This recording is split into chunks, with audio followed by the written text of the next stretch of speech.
This is no ordinary Friday night in Boston, Massachusetts. For the first time, Don Desmarais takes the field as a member of the New York Empire, and he makes his debut against the reigning UFA champion Boston Glory and his friend, his rival, his Belgian countryman, Toba de Krana. The storylines are immense. We've got a great night of Ultimate, and we welcome you to FNF Game Day live on the field at Hormel Stadium. Evan Lepler alongside Brian Jones. Brian, Boston and New York is always a heavyweight matchup, but the extra wrinkles that we've got tonight are fascinating. Where would you like to start? I mean, you got to start with Don Desmarais. He's making his first appearance for the New York Empire. This guy right now is the best player in the world. And it's been incredible to watch him in the international stage, last year in the UFA stage, and coming down to New York, the lights just got brighter. It's going to be great. So you say he's the best player in the world. Why? What is it about his game, his attitude, his work ethic, his demeanor, his style? What makes him as good as he is? His motor is just absolutely incredible. The way that he can just continue to play and continue to put out high effort points when the chips are down. And that means, you know, on the offensive side, he can go every other. On the defensive side, he can get the big block, and he can make the jaw-dropping plays that we are used to seeing out of guys. And one guy on the other side of the field, in Jeff Babbitt, he can do it all. So tonight, Don is playing with a team that he's never played with before. He practiced with them for the first time 2 nights ago.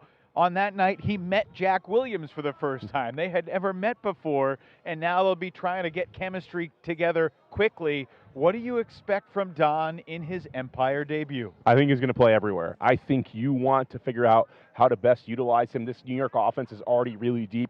You have playmakers on the New York O-line. You don't need Don to be the number one option. And he's really capable of, I think, lying in wait and has a similar quality that Jack Williams has, which is figuring out how to do the little parts early on and then strike when it matters most. I think he's going to have no trouble fitting in with chemistry on the offensive side. And it's the question, how do they maximize his talent? From the moment he decided to sign with New York, we were thinking about this game on Friday, June 5th, because he got the reigning champion Boston Glory with their own Belgian star. In fact, a couple of Belgian brothers that are starring on separate lines now for the reigning champs, the Glory. And Toba de Krana's like, wait. I was the MVP last year. I was the championship weekend MVP. Let's not be so quick to anoint Don with New York.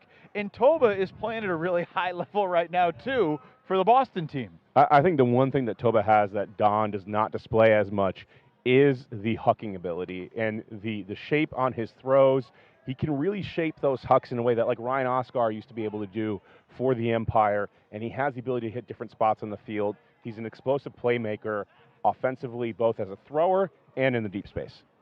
Well, both teams have a couple international additions. New York's Nick Whitlock from New Zealand starting to come into his own. And you know, you look at Nick Whitlock and you think, all right, maybe they sign him to try and guard Orion Cable, Boston's gigantic cutter. We've got the Jeff Babbitt storyline, who was questionable for the game tonight. We're still not certain whether he's going to play, but we saw him walk in a little while ago, see him across the way, getting his cleats on right now. I'd be surprised if Jeff doesn't go, but we still don't know. And obviously there are a lot of emotions for Jeff against New York, a team that he won 3 championships with, the first of which was with you on the sidelines, Brian.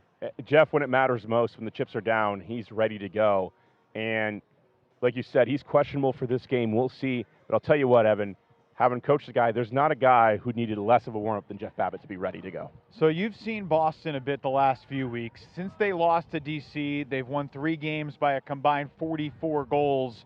They haven't necessarily been tested the last few weeks, but do you feel like this New York team is clicking on all cylinders right now? And what do you expect them to do against Boston tonight? Well, I think they've been punched in the mouth a little bit, which is good for them to get that test against D.C., but since then, they've just had to keep their standards high because the last 2 games that I saw them play, like you said, they were blowouts. Their offense, though, really does a good job of trying to be sustainable. They have players that can make the big play in Ben Yot. You could, of course, throw up the 50-50s. You have Alex Atkins, who can be incredibly dialed in and make high-risk throws, but they've been trying to run a sustainable offense I think they've been doing a good job, but it's going to be a different test tonight. Let me ask you about Atkins for a second, Brian. He comes from Colorado. He's a big talker. He's a Philly guy. And he's just been so almost flawless so far this season with the Empire. 31 scores, only 2 throwaways in his first 5 games. Have you been at all surprised at how nearly mistake-free he has been so far? No, because it's like a playground for him. He's got every single possible option he wants. He doesn't have to be the number one option all of the time because of the people surrounding him, and allows him to pick his spots to go and do the things like throw it 80 yards to Ben Yot or go deep every once in a while and can lie in wait. He's got a lot of options around him. It's going to continue to be that way. I think we're seeing what happens when you surround Alex Atkins with help. All right, let's talk about Boston. They win the championship last year, taking down DC in the East Final after the Breeze had just bludgeoned New York in the first round game. And then a championship weekend. Boston won it all largely because of their defensive efficiency. Every opportunity they had just about, they converted into a break. They were 8 of 9 in the semis against Salt Lake. They were 8 for 9 on their break conversions in the finals against Minnesota. Last week in Toronto, albeit in blustery conditions, they were 6 for 18. And the first thing Sam Rosenthal, the coach of the Glory, said when you ask him about his team, we got to get our D-line offense figured out. How do they do that tonight against New York? Well, I think it's about a little bit of personnel. They're going to have some people in and out, and Tanner Johnson at championship weekend was a huge part of that conversion, the ability to punch in those breaks. And you think about somebody they've acquired that we haven't talked about yet because there's so many superstars. Thomas Edmonds, where does he fit in here the long term? Are they going to continue to use him as like an O and D guy because he can do both? Can he be a guy that maybe they swing over and help convert? Or do you need to get more out of Lander Dakana and some of the other players there? That's something that Boston has to use this time to figure themselves out. This game's important. It's a huge regular season game, but it's all about what do we need to change going into the playoffs and how do we move the big pieces that we have. I'm glad you brought up Thomas Edmonds because the irony is a couple weeks ago he was teammates with Don Desmarais playing for the Mooncatchers, the team out of Belgium, gearing up for the World Championships in Ireland this summer. So we got Mooncatchers on both sides. We got Belgians on both sides. And yeah, there's also another MVP, former MVP we haven't mentioned yet. That's Rowan McDonald, who celebrated his 37th birthday earlier this week, Brian, but he says he feels like 27, not 37, and he has helped this Boston squad with his versatility and creativity. He has fit in very quickly with what the Glory want to do, and he's done a lot of different jobs. Right, he talked about not having an offseason. He went from Club Nationals after the UFA season was done, all the way to Beach Worlds, winning gold, and then just has not stopped, whether it be media or working out and being ready to go. He has the widest array of throws in the sport, bar none. He has the ability to get the disc to anybody on the field at any point in time, and he has that experience to know how to just keep moving the ball, keep matriculating the ball down the field, and that's what this offense is going to need for them to convert. It is rivalry weekend across the UFA. Obviously, we got Boston and New York here on Friday Night Frisbee, but there are 4 other games tonight on WatchUFA.tv. Also starting at 7 o'clock, an interdivisional battle in D.C., the Carolina Flyers and the D.C. Breeze, both looking like playoff teams. In Chicago, you got the winless Union after they went undefeated last year with Don Desmarais leading the way. They've got the Madison Radicals, a huge game for Chicago after they got Elliot Hawkins last Friday night in Indy. In the Mountain Time Zone, you got Colorado at Salt Lake. That's 9 o'clock Eastern, and then 10 o'clock Eastern later tonight. Austin at San Diego, huge game in the South.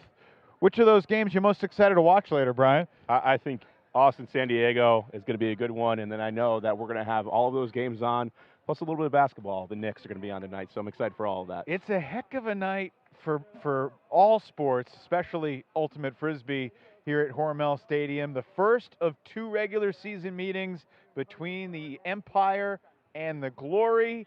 And we shall see what happens. Don Desmarais versus Toba Dakrana for the first time ever in the Ultimate Frisbee Association. That'll wrap up our pregame coverage. We're going to head upstairs. We'll talk to you in a few. Friday Night Frisbee from Hormel Stadium in Boston. Stay with us. It's going to be a good one.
The Ultimate Frisbee Association is proud to partner with Victory. Elevate your game with Victory insoles and recovery footwear at VKTRY.com. Delta THC Seltzers. No calories, no sugar, no alcohol. Catch life's moments at DrinkDelta.com. Two Town Cider House, bringing the best craft cider for everyday celebrations. Find yours at TwoTownCiderHouse.com. And Disc-It. Round Net meets Ultimate. Disc-It is the must-have portable game for every UFA fan. Get yours at DiscItGame.com.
In 3 of the last 4 seasons, the UFA Championship trophy has been hoisted by either New York or Boston.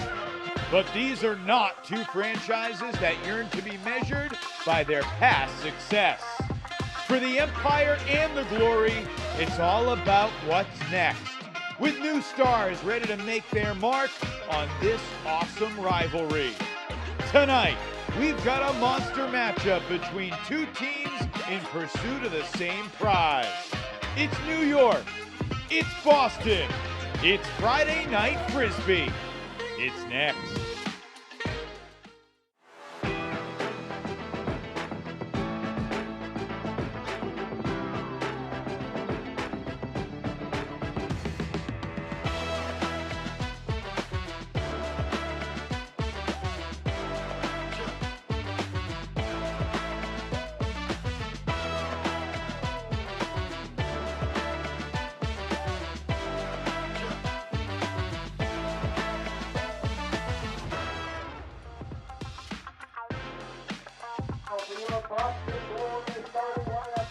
Dante Murray in a New York jersey for the first time, going against his friend, his rival, his countryman, Toba Decrana. It's a heavyweight matchup on Friday Night Frisbee. The 4-1 New York Empire, the 5-0 Boston Glory.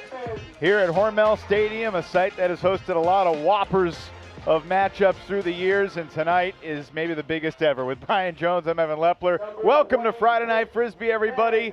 And it's hard to imagine a free Friday Frisbee with more anticipation than this one. Thankfully, we got a New Yorker and a Massachusetts native here, so we are prepared to take everybody through it. Let's talk about Don making his Empire debut. What do you expect to see tonight? I mean, we expect him to be used everywhere. O-line, D-line. When we ask the coaches how we're going to use them, the answer is yes, we're going to use them everywhere. Get him on the field. That's the way to do it. He has an incredible motor. He can play a lot of points. He can do it all. He can go ahead and run the offense, go every other. He can go deep. He can make fantastical plays.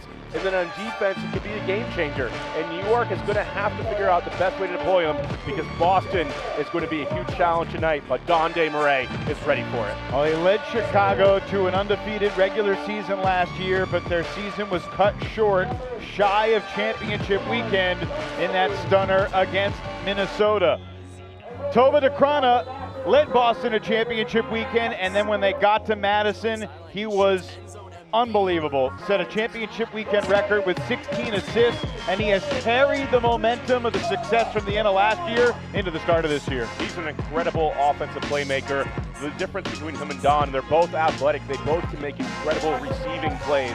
But Tova as a hooker is a different story. He has incredible edge control, the ability to pinpoint the disc anywhere on the field and make it easier for the offense to score from anywhere.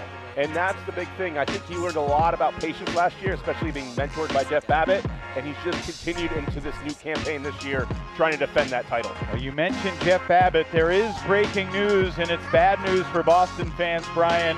Jeff Babbitt was questionable, and he has been declared out. He is not going to play tonight in this rivalry game against his old team that he won 3 championships with. How does no Babbitt impact life for Boston this evening? Well, they've got to figure out how to use all of their pieces, right? They have Rowan McDonald, they have Thomas Edmonds, they have former MVPs out the wazoo to figure out what to do with them, and a lot of other really great role players. So for Boston, it's about figuring out how to get the best out of everybody there. All right, there's an awesome atmosphere here at Hormel Stadium tonight. The Empire and the Glory. They meet next Friday in New York, but right now, Friday Night Frisbee, let's pause for the performance of the national anthem.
83 degrees here in Medford, Massachusetts.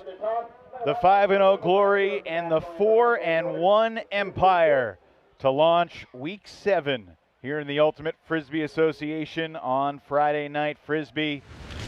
Keys to the game are brought to you by Victory. Elevate your game. Brian Jones, how will these two teams look to elevate their games tonight? For New York, it's pretty simple. You got to maximize Don's debut. Play him as much as you possibly can. Experiment with him. See what he can do on both the defensive side and the O side. And then the O-line grind. It's been an easy couple games for New York. They've had a couple of blowouts.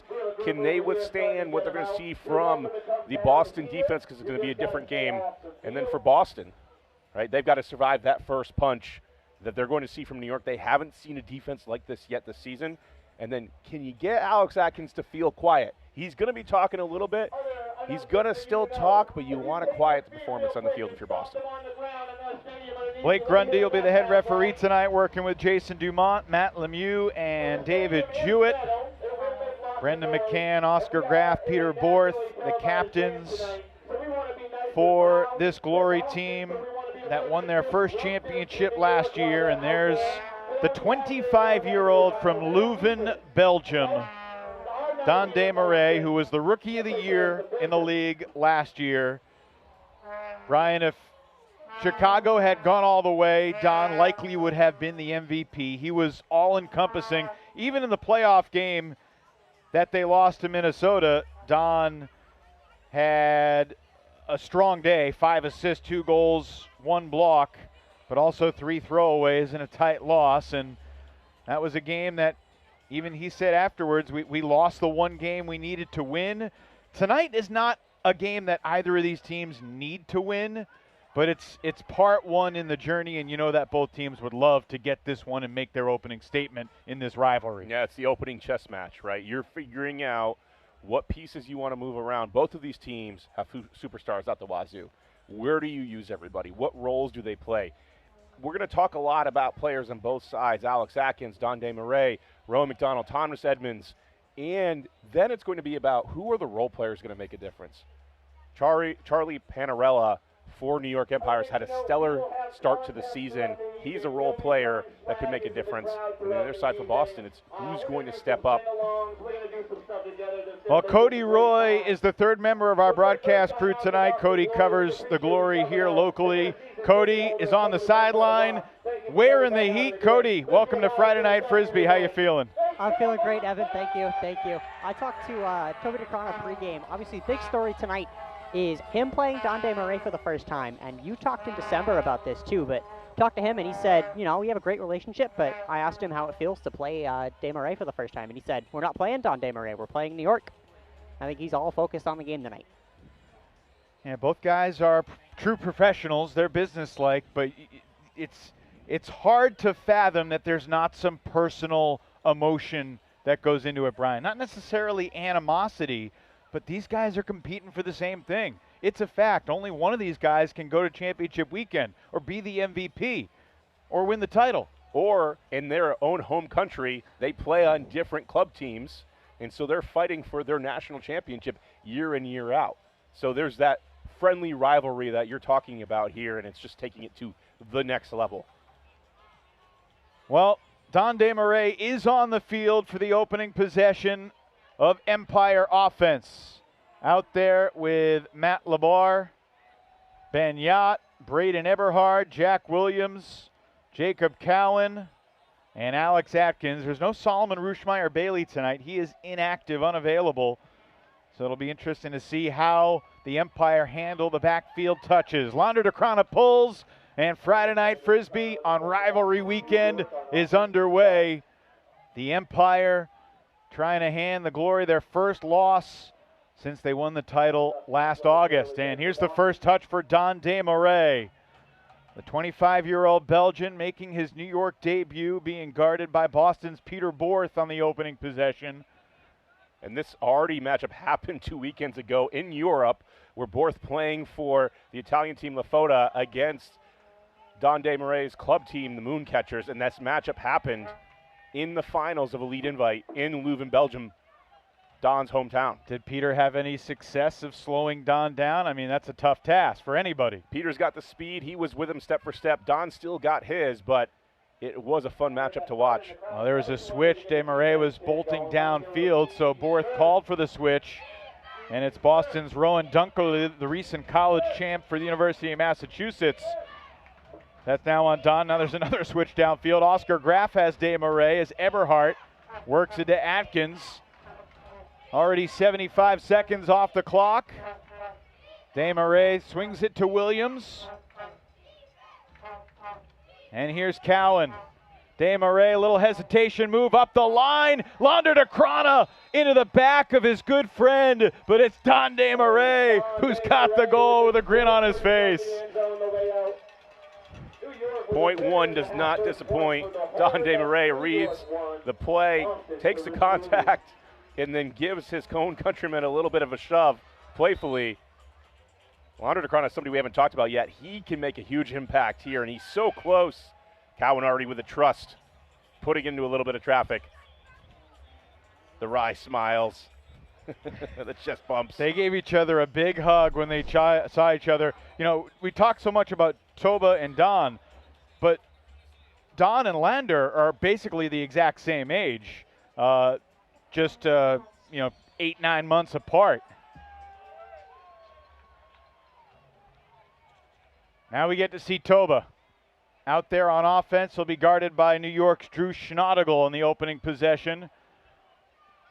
Thomas Edmonds, Ben Sadok, Ryan Dinger, the three handlers. Albert Yuan activated. He had been in the dressed category, but no Turner Allen, no Jeff Babbitt. Yuan gets the call, and he's out there for the first 0 point. Here's Simon Carapella, underrated, important connector piece for this Glory offensive unit, guarded by Ben Simmons. Both teams getting off to slow offensive starts, taking their time, being patient. There's a lot of athletes on the field on both sides. The defenses can take away the deep shot, and they're going to force both teams to work. Both offenses know this. Thomas Edmonds shoots. Toba de Krana to the end zone. What a shot! Edmonds with a perfect put, and Toba the easy snag. That's one for Don and one for Toba. 2.5 minutes in. It took a lot of passes, but eventually the shot developed.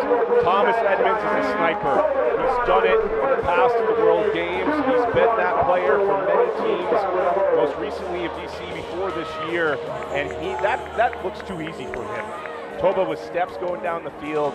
There's no way that Edmonds wasn't going to rip that. And de Krana creates the separation and makes the easy grab. 18th goal of the season for Toba de Krana, who will celebrate his 23rd birthday later this month. On the same night my dad turns 70, Toba turns 23. On June 29th. You see here if New York can be more efficient. It took them a lot of passes. It's the opening sequence you want against a good offensive team if you're Boston. Make them work. Well, New York didn't have to work that hard last week against Pittsburgh, Brian, in a 23-goal win. Could be a different work ethic required tonight. Tyler Chanzon Benyard, who's back in the lineup, missed the last couple of games just as a precaution. The Empire did not seem too concerned about Yacht's health. And he'll flip it downfield into the hands of Kai Schniedergers, 28-year-old out of UC Santa Cruz, who's getting a bunch of O-reps early in the season and fitting in pretty nicely. Here's Desmarais. Bluffs the backhand and slithers the forehand to LeVar. The first and second options aren't open for New York. These are long possessions so far. They've been clean, but there's nothing obvious. All the cutters are hesitating downfield just a little bit, trying to figure it out, and right now you can see him moving backwards. This is good defense for Boston. And in this heat, you're winning the energy battle early.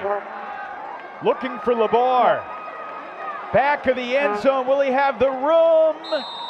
He's in! And he's fired up.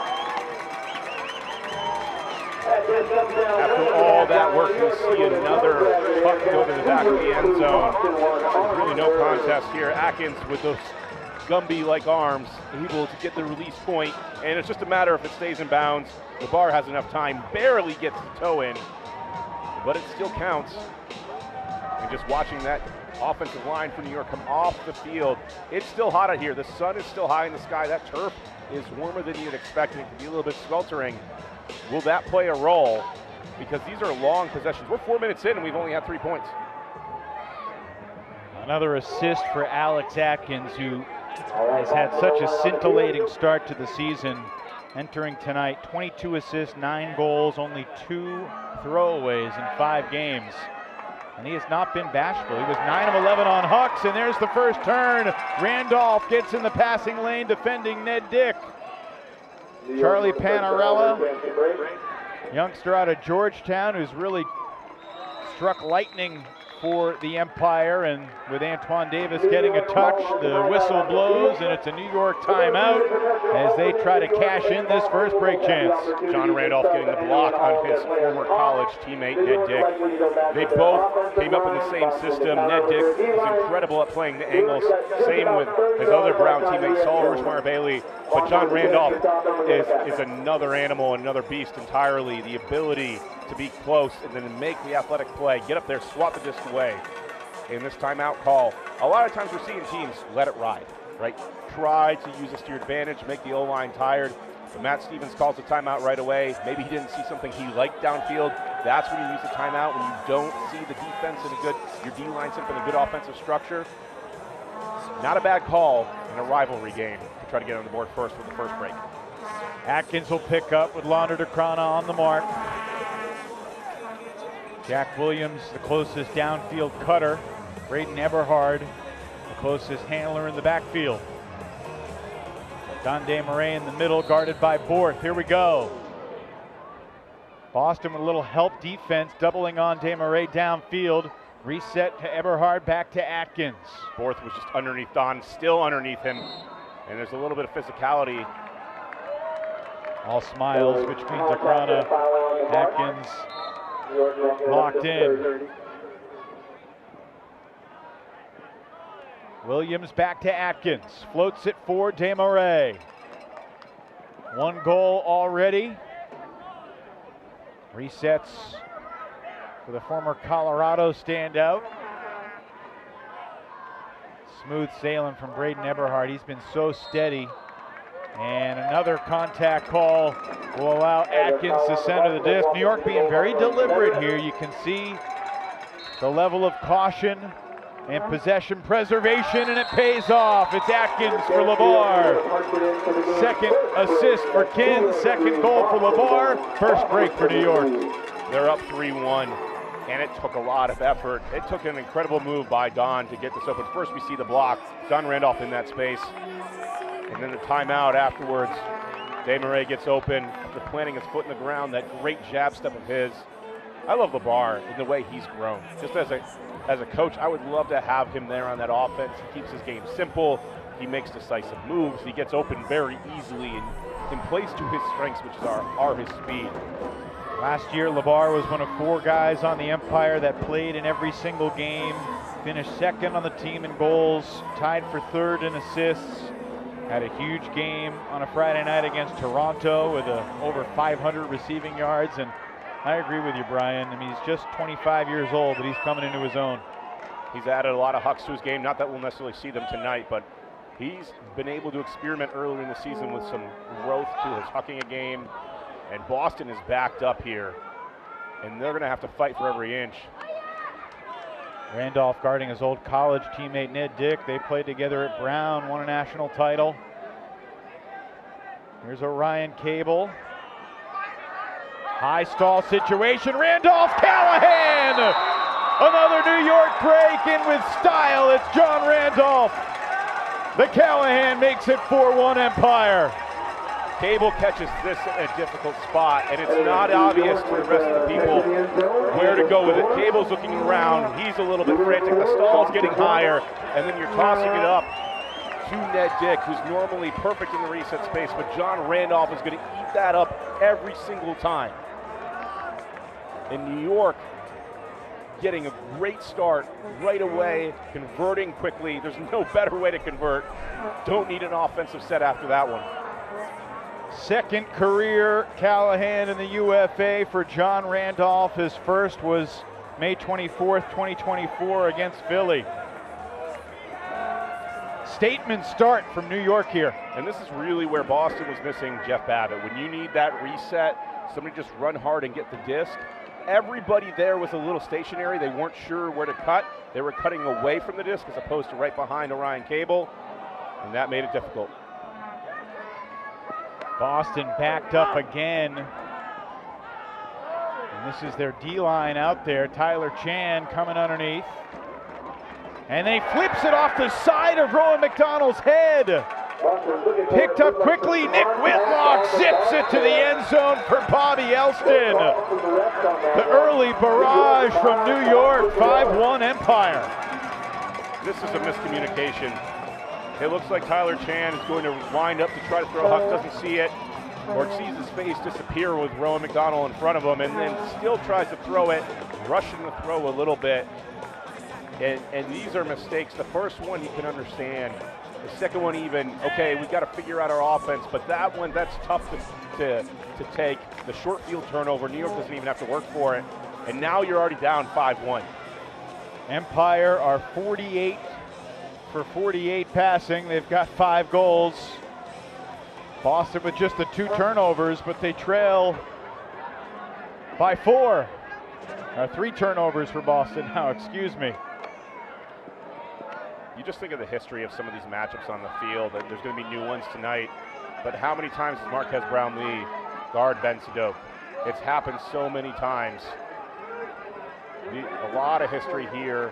We said John Randolph guarding Ned Dick. And now we get Drew Schneidergle on Tobey DeCrana. He's got a tough matchup for him, but he's grown in his game as well for New York. Better movement so far on this possession for Boston. Sadok back to Dinger. They're still getting themselves into trouble. A little bit of hesitation, but opening up nicely from Sadok. Edmonds for Carapella, 10 yards away from the goal line. Pressured, Schneidergle called for the foul on DeCrana. Over with the catch for Boston, the foul after the catch. Boston will walk it up about 5 yards out. After the restart, there's the first assist of the night for Toba. He finds Edmonds for the score that snaps New York's 4-0 run. They've worked their way through the trouble. It looked like the possession started out a little tough again, but after they hit Sadok across the field, they found Edmonds, they got rolling downhill, and then it was pretty easy from there. That's what they need to be able to sort things out, get good field switches, be able to change the angle of attack, and get some release valves against this New York defense. Now Lander DeCrana and company will try to create some pressure against this New York offense, Brian. An Empire offense that entering to tonight is #1 in the league in completion percentage.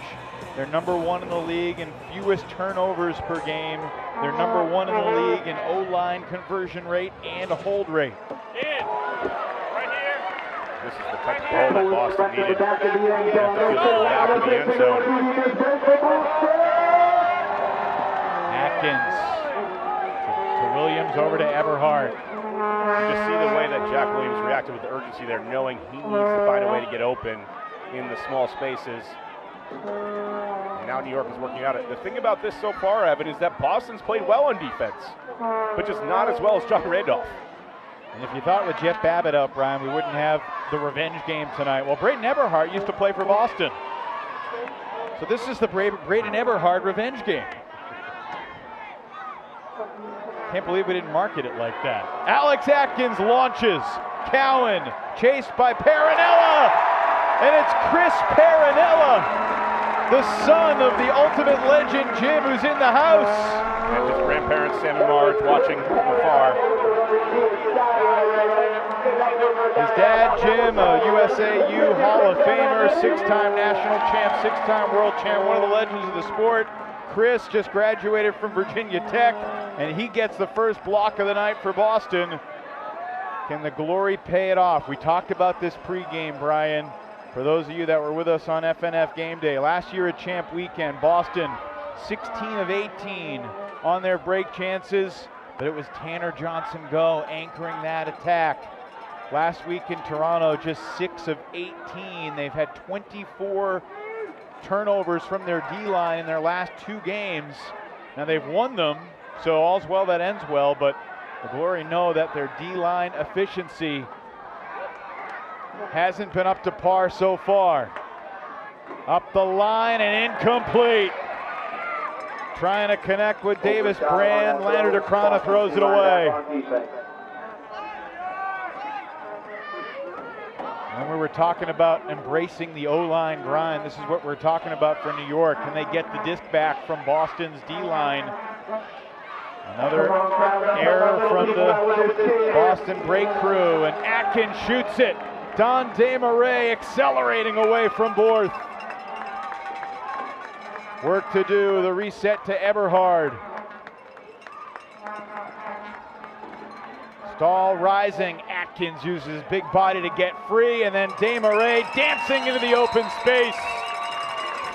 A dirty but effective hold for the Empire, and the third score for Desmarais. Beg your pardon, second goal for Don so far tonight. That one goes up. The block is made by Perinella, and this is just an unfortunate miss. Out in front. Watching Don on that huck, that setup. Alex Atkins came as close as me and you standing together right now to get the disc, and then Don kind of trotted down the field before Atkins was just waiting for no deep help to come.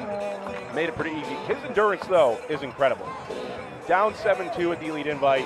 I know we're talking about European Frisbee here. Elite Invite, they're down 7-2 to the Italian team, Lafota, and they don't rest him for the rest of the game. They come back and they win in sudden death. That's the type of endurance he has. Doesn't matter if it's a dirty hold. His ability to keep going and keep having that motor, it's so much fun to watch. I remember an interview with Don last year asking if he ever gets tired on the field, and he's like, not really. I have a gift.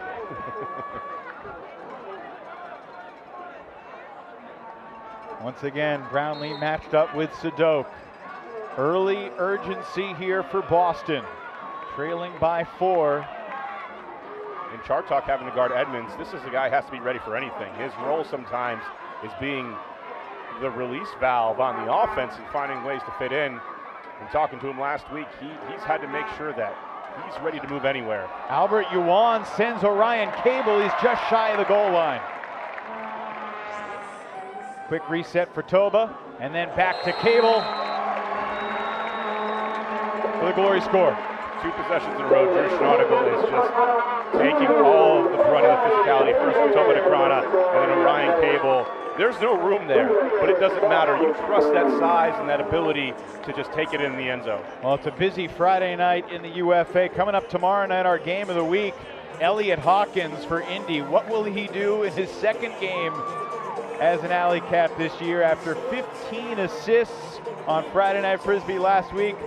Alley Cats in Winchell, 7 p.m. Eastern from the Twin Cities tomorrow. And then next Friday, it's a whopping doubleheader. Game of the week exclusively on WatchUFA.tv. Boston, New York, Part 2. And then I'll be alongside Ian Toner out in the East Bay for the interdivisional showdown, the Minnesota Winchell and the Oakland Spiders. Both those teams undefeated coming into this weekend. Really looking forward to that matchup next Friday night out west. I knew, Brian, once we got into June, we had a slew of unbelievable games.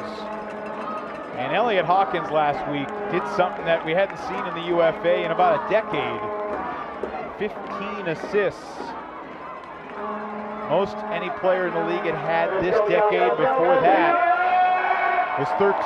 Most any player had in the league this season before that was 8. And that was Toba. Here's Schneidegers letting it rip. There's help defense there. Ben Yacht goes into McCann and skies for the score. Oh, goodness. He saw the help defense. He read it beautifully, and he shows that he's still got the hops at age 33 to do things like this. Lander DeCona giving chase, but it's Brendan McCann from the deep help. And McCann, he's an incredible hustle handler defender in the small spaces. This is not his game, and he just about gets out of the way because that freight train is coming through, and it's Ben Yot.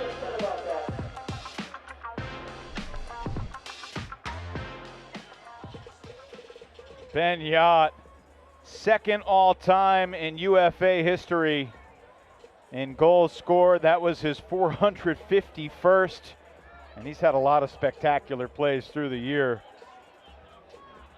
I'm a little surprised they didn't call that a foul on Lander DeCona. He went pretty. They also had possibly an offensive foul. Anyway, 2 seconds left, and the Glory have the length of the field to go.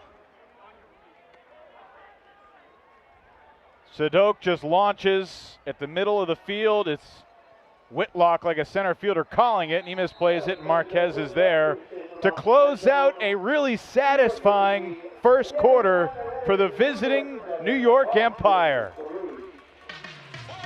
A brilliant start for Dande Murray, Alex Atkins with 3 assists, and it's a 7-3 lead for New York here in Boston after 1.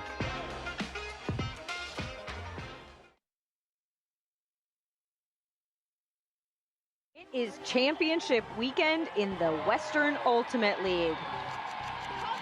And grabbed, it's Yen! Oh.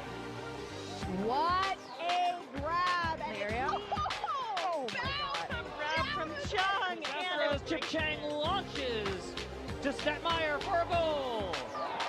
a blazing In the end zone, and it's a layout grab. up for Milner. Wow! Oh my goodness, Leah. That was a dime ball.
Great crowd here in Boston tonight, but through 1 quarter of play, it's New York that's playing super clean ultimate, Brian.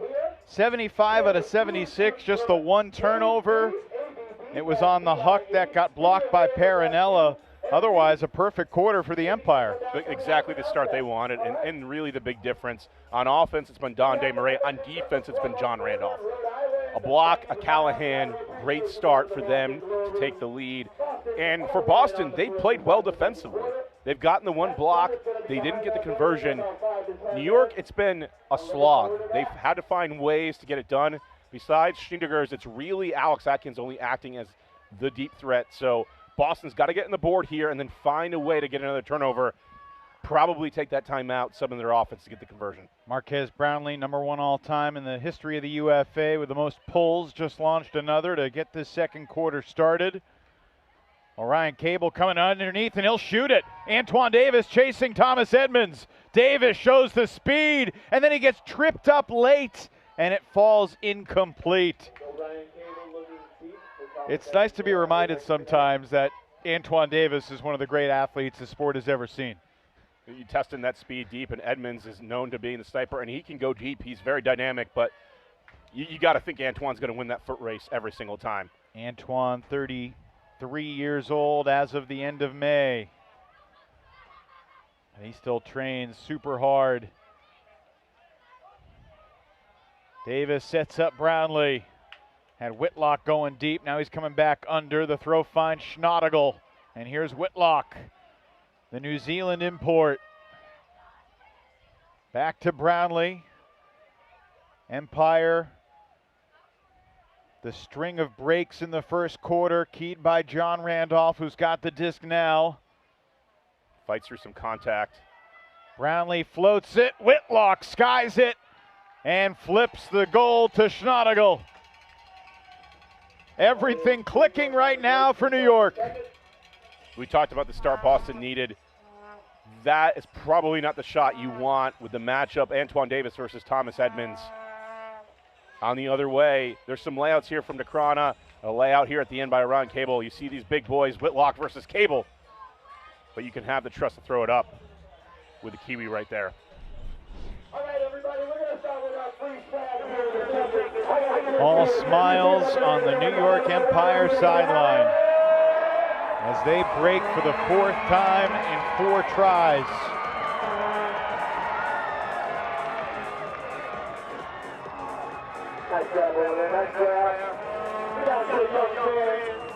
Oliver Fay made his 2026 debut for the Empire last week against Pittsburgh.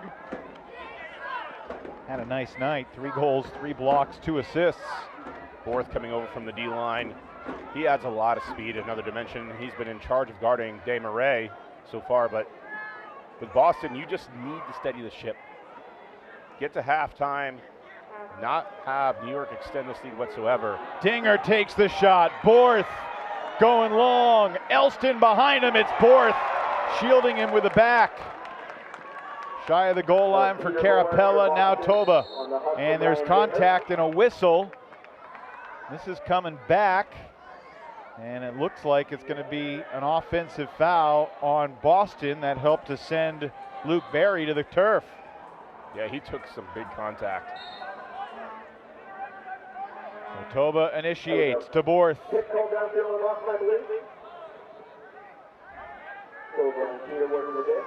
Randolph so active as a mark. And into the ground, Simon Carapella with a huge mistake. Things just a little cattywampus here for Boston. A little what? Cattywampus. Can you elaborate? Yeah, just they're having a misalignment right now, Evan, and it's not working out for them. Carapella normally is a sure thing in the end zone to be able to throw that blade. Yeah, he's typically sure-handed, great decision maker, super solid. But that's a costly mistake in the red zone. First red zone giveaway by either side so far tonight. And this Boston O-line has had to play a decent amount of defense so far tonight. New York still with 1 timeout, but right now you're satisfied to just keep this O-line on the field for Boston having to defend. Charlie Panarella. And there's an injury down in the middle of the field. Ben Sadok shaken up. A lot of traffic in front of Fay. Boston player down. Refs have signaled the timeout. Check on the Looks like he took one a hit high. Coming through, and he gets tripped up, and maybe his shoulder. Jonas running through. Teammate, both pro and college, Jeff Babbitt, coming to make sure he's okay. Again, if you joined us late, Babbitt was questionable. Tried to give it a go, but understand it's a hamstring issue that is keeping Jeff off the field tonight. You know, he'd love to be out there, especially in this matchup. John Randolph just ready to explode out of the cut. He's doubled by Yuan. Oliver Fay was fouled. Ryan Dinger says no. I believe the body contact was called on Ryan Dinger.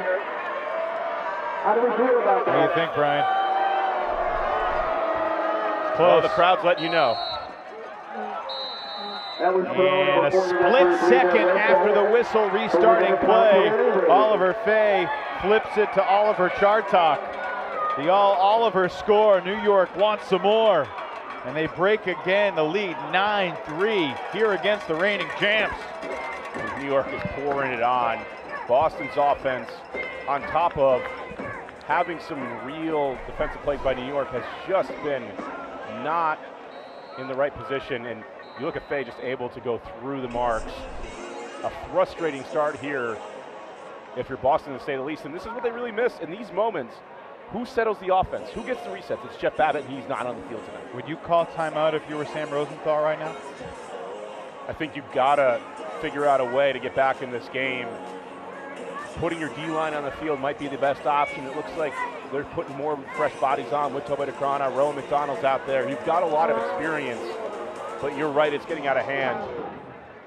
And it's tough to say because you have to have a reason to call timeout and what you're going to say structurally, but this game is getting away from you very fast. Boston down by 6. Here's Tyler Chan, letting it rip. Oscar Graf is open, and he milks it all the way into the end zone. Chan to Graf. Can that be something that gets Boston going? At the very least, their D-line will come on the field, but New York's O-line's rested. Well, the matchups have been so well done and well crafted for New York. A great coaching job by them being ready for this game.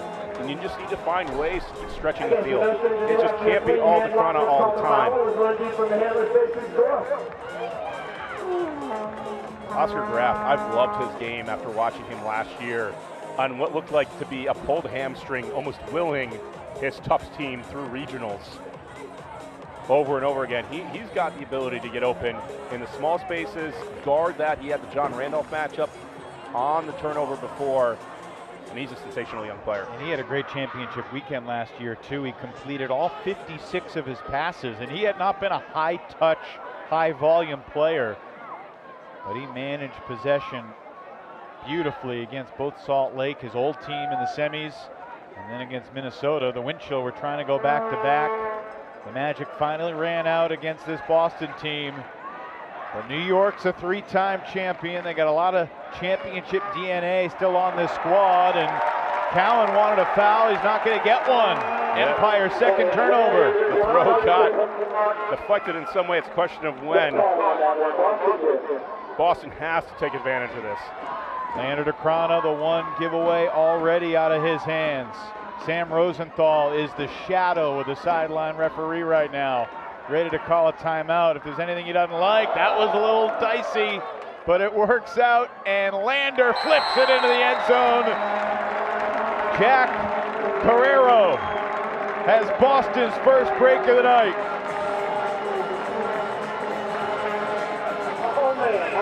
Boston takes advantage of this turnover. It almost looks like at one point in time there was a little bit of close to a triple team. Doesn't matter, no call. Boston takes advantage. Later, DeCrana has to reach behind him. And after that, it's an easy finish. Brian, you have been that coach, like hanging on to the sideline referee. Don't get too far from me. And saying to yourself, do I call it? Do I not call it? What is that like as a coach in the heat of the moment when you need this break? You can't do it on whether the next throw is going to be good or not. It's all about, do you like the structure? Do you think that your offense is set up to get more options available? It's when everybody's either not moving or in the wrong position that you're going to call the timeout, or you've just decided this point's too important. Let's get my best players on the field. I don't think it's a bad call by Sam Rosenthal to let that run. Oh, Borth was so close against Desmarais there. Back-to-back goals for Boston. They've cut the 6-goal gap down to 4. Randolph launches a moon ball. Opportunity here for Gus Haflin and Jack Carrero defensively, and it's deflected, and it's incomplete. John Randolph comes over after the break and floats one that immediately he knew he didn't like, and it looked like an end of the quarter prayer. Boston trying to shift the momentum here midway through the second. Now's here. You're looking at the structure. You're wondering, should I call this timeout? And here's where I'd call it. You're backing up a little bit. Ooh, tough catch there Made it midfield by Oscar Graf. Continues for Carrero.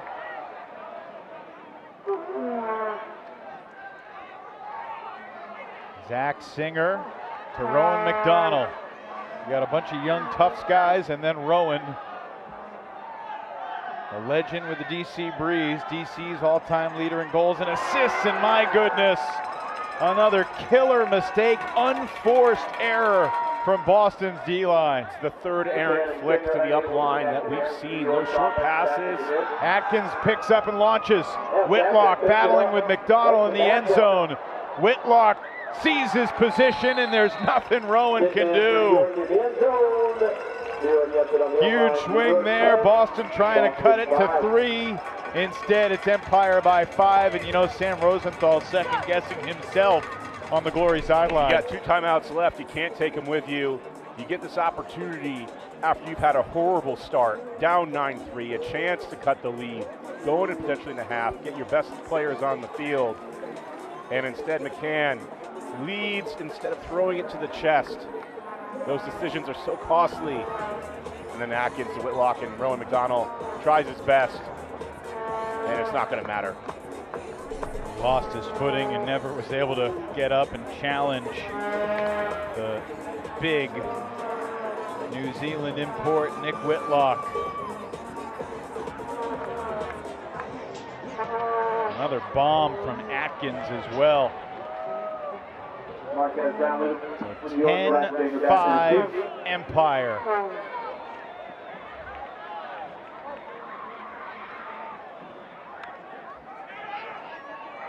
Dinger with some pace to Toba Dekrana.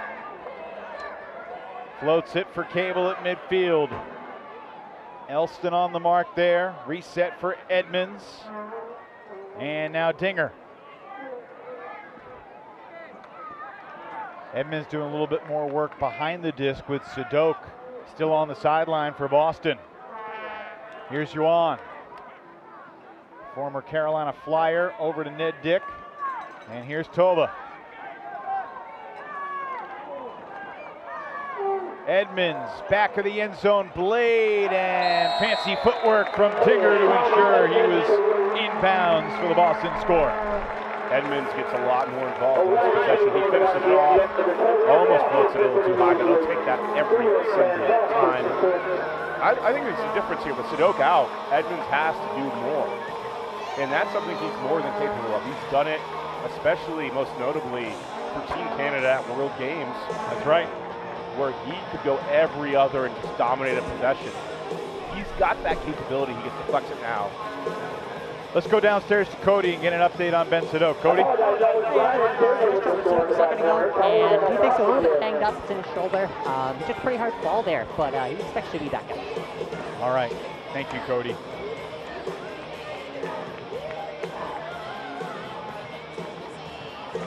You're right, Brian. The performance that Thomas Edmonds showed the world in China last year just speaks volumes about his versatility, polish, and electricity as a player.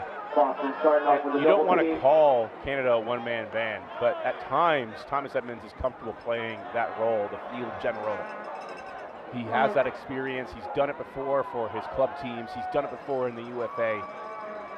Up the line, Alex Atkins, unguarded, showing off. Asking where was the defense? We talked about it, keys for the game. Keep Alex Atkins quiet. This is the easiest offensive possession of the night. Boston's played good defense. New York's had to work their way through. But this is just 1, 2, 3 up the sideline. Cowan perfectly placed. Sees that there's no help. Atkins has time to do 3 different moves and salute at the end.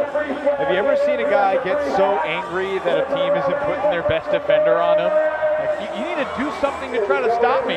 Make it challenging. It's like Larry Bird saying, hey, that's a little disrespectful who you're putting on me right now.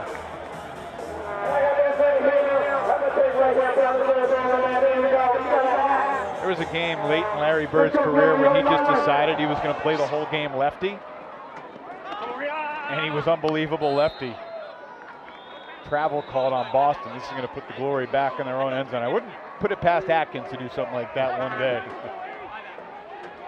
the fourth quarter at a game against Philly, his old Sudoku's hometown. back in the lineup.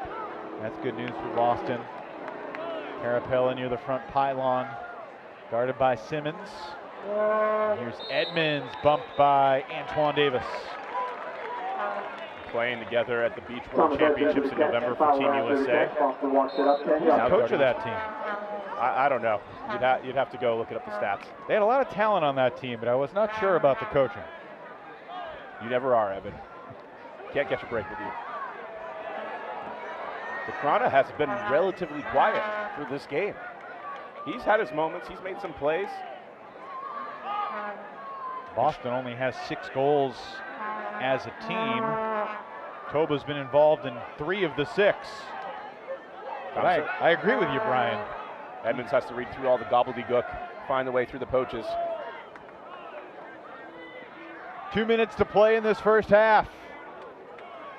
Toba was slicing and dicing defenses with his hammers through the first couple of weeks of the season. We haven't seen him try that yet tonight. I don't think he's going to stay quiet for long. Oh no, another unforced error on a reset. Orion Cable, miscommunication with Simon Carapella. Empire trying to make it 6 for 6 on break opportunities here in the first half.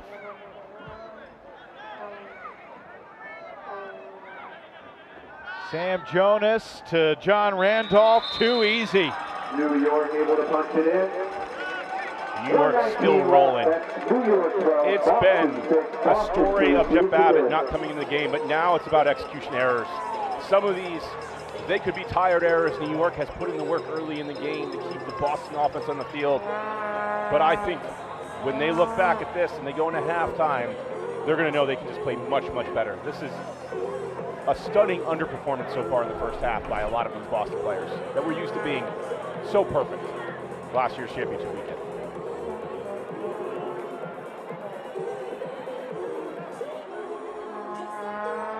New York 6 for 6, converting every opportunity they've had. And Boston with 75 seconds left to work with here in this first half before they go to the locker room and search for answers. So much hype, so much build up for this game. Don Desmarais' Empire debut. First time playing against his Belgian countrymen, Toba and Lander DeCrona in the UFA. And it has been New York throwing the first haymaker. And so far, I'm not sure Boston has survived that initial Empire punch. No, this is not survival. This is not what you wanted.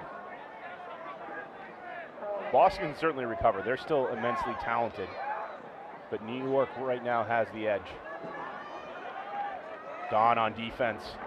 Desmarais, he could be such a game changer here. I think the debate going into this week, if you're a coach, the New York Empire, they had to be discussing, Anthony Nunez and Cat Stevens, figuring out, I want him for my line.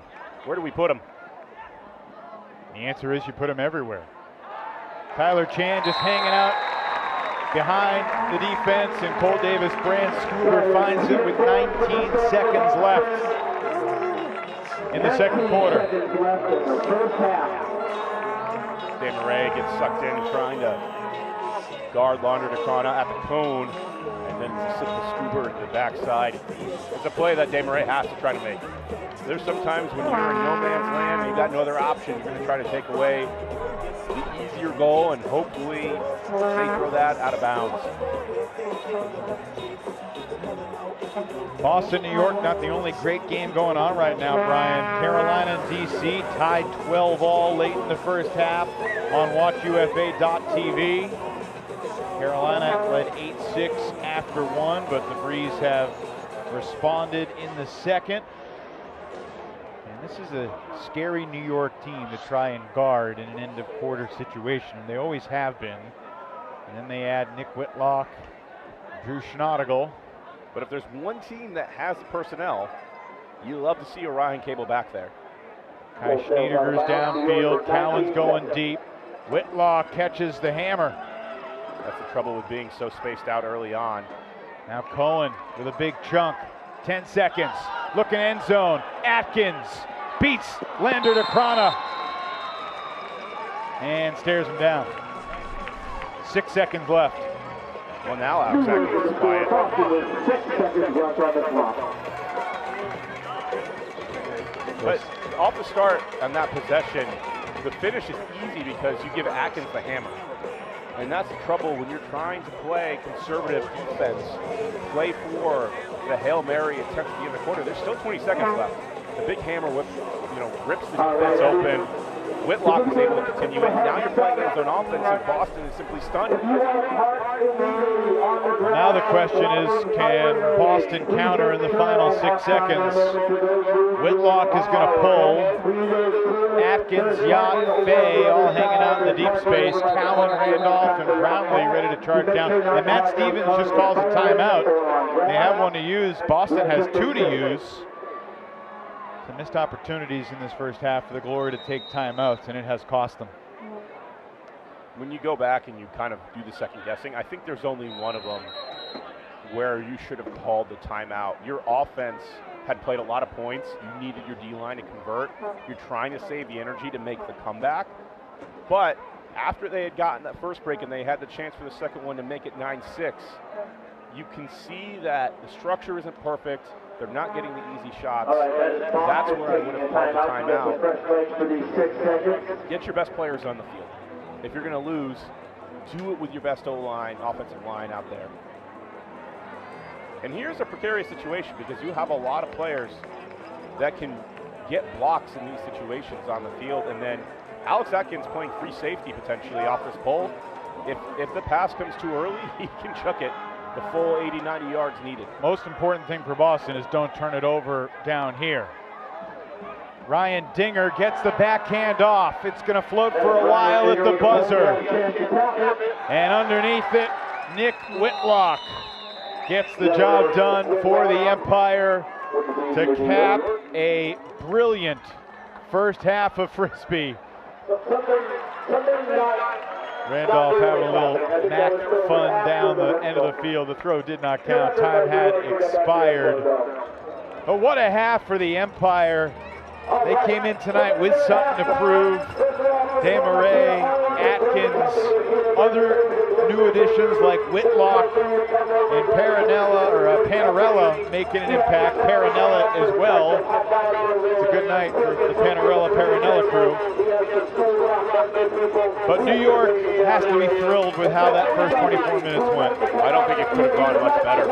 I think that for them, they knew they were going to have to play great. And I think half of this lead right now is from their defensive pressure. And then the other half of it is going to be from mistakes from Boston, who is not ready to survive this punch.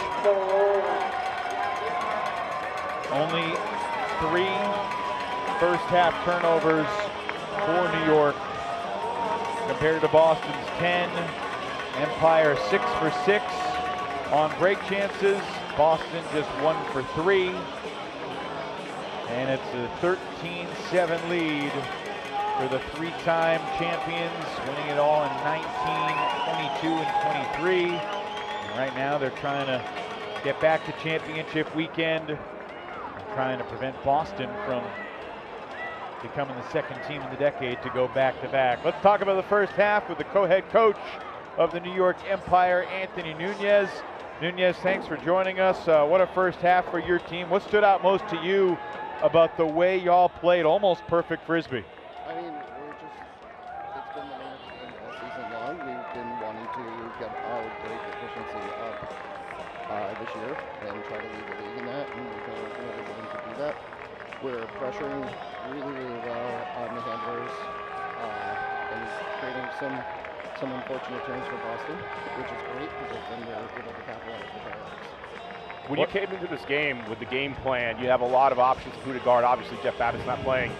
But I was noticing that Schnaudigl was getting the Toba DeCrona matchup. What has he done for you to entrust him in that matchup?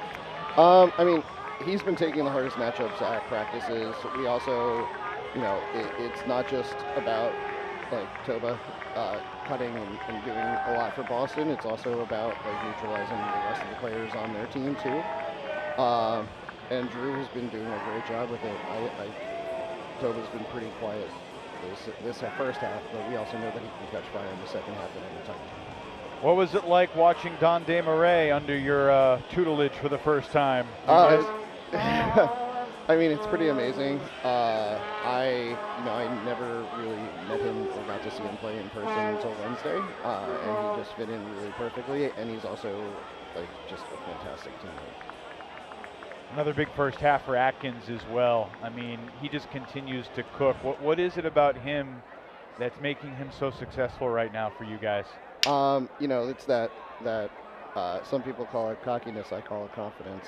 He's, Alex is not one to let little mistakes slow him down, and he's just got a short-term memory, and he's willing to take some risks when he needs to, and he has a lot of faith in the offense. Great stuff, Nunez. Really appreciate the time. Best of luck closing out the second half. Thank you. Thanks, appreciate it. That's Anthony Nunez in his 6th year as the co-head coach of the Empire. 4 assists, 2 goals for Alex Atkins. Game high 354 yards, but John Randolph had the first 2 blocks of the game for the Empire, including this Callahan that made it 4-1. Empire kept on rolling. It's a 6-point New York lead at the half on Friday Night Frisbee.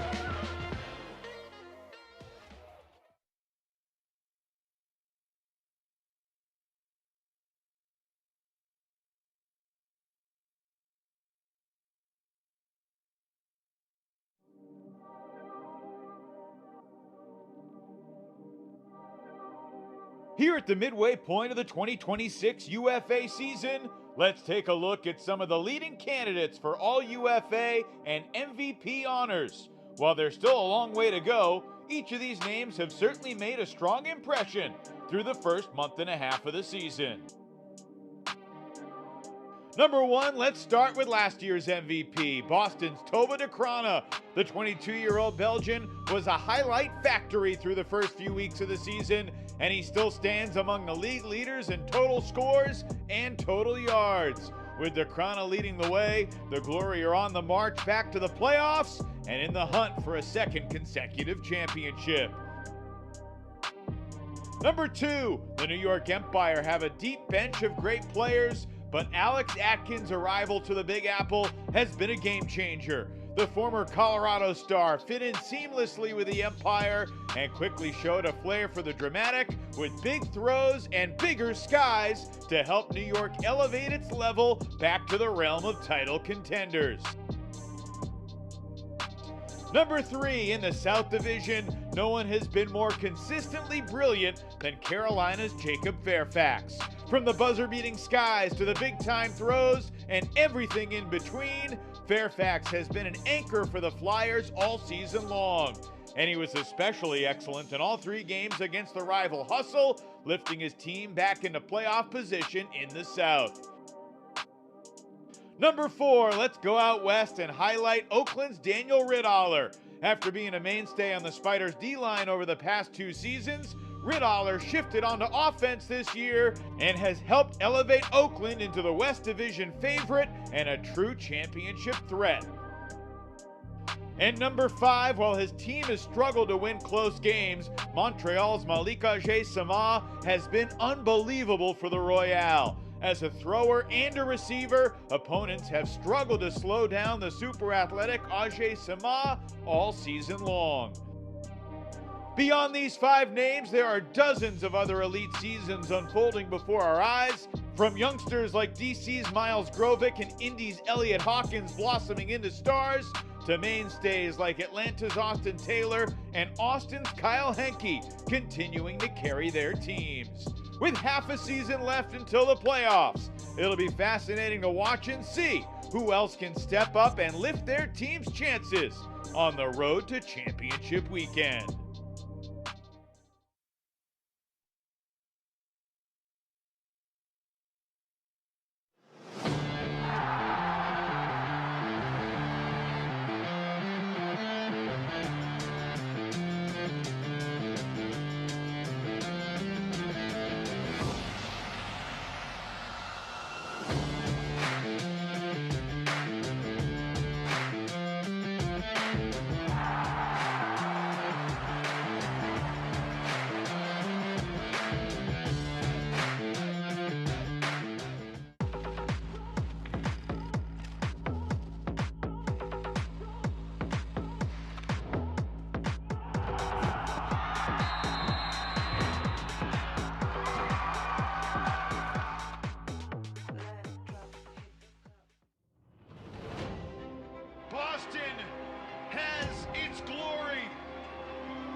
The read. Did he throw it the full 80 yards of the field?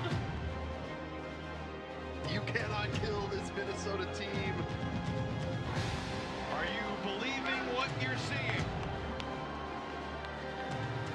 My hands are on my head up here in the booth. Was there any doubt? Was there any doubt? Holy smoke!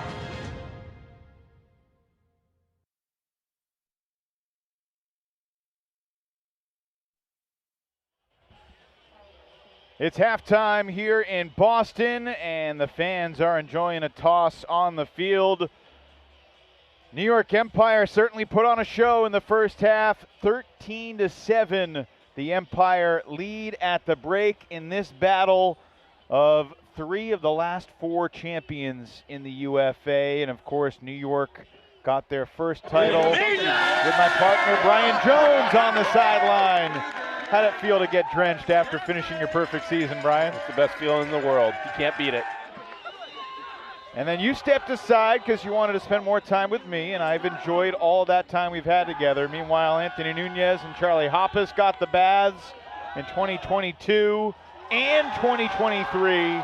Back-to-back perfect seasons. They capped this one at TCO Stadium with a win over the Salt Lake Shred. And then last year, Sam Rosenthal handing the trophy to the Boston Glory at Breese Stevens Field in Madison. The road to championship weekend continues here in Boston, and the 2025 champs are in some trouble right now, Brian, because they are feeling all of the weapons and the energy and the speed and the skill that New York has brought to their table this year. Everything's working for New York.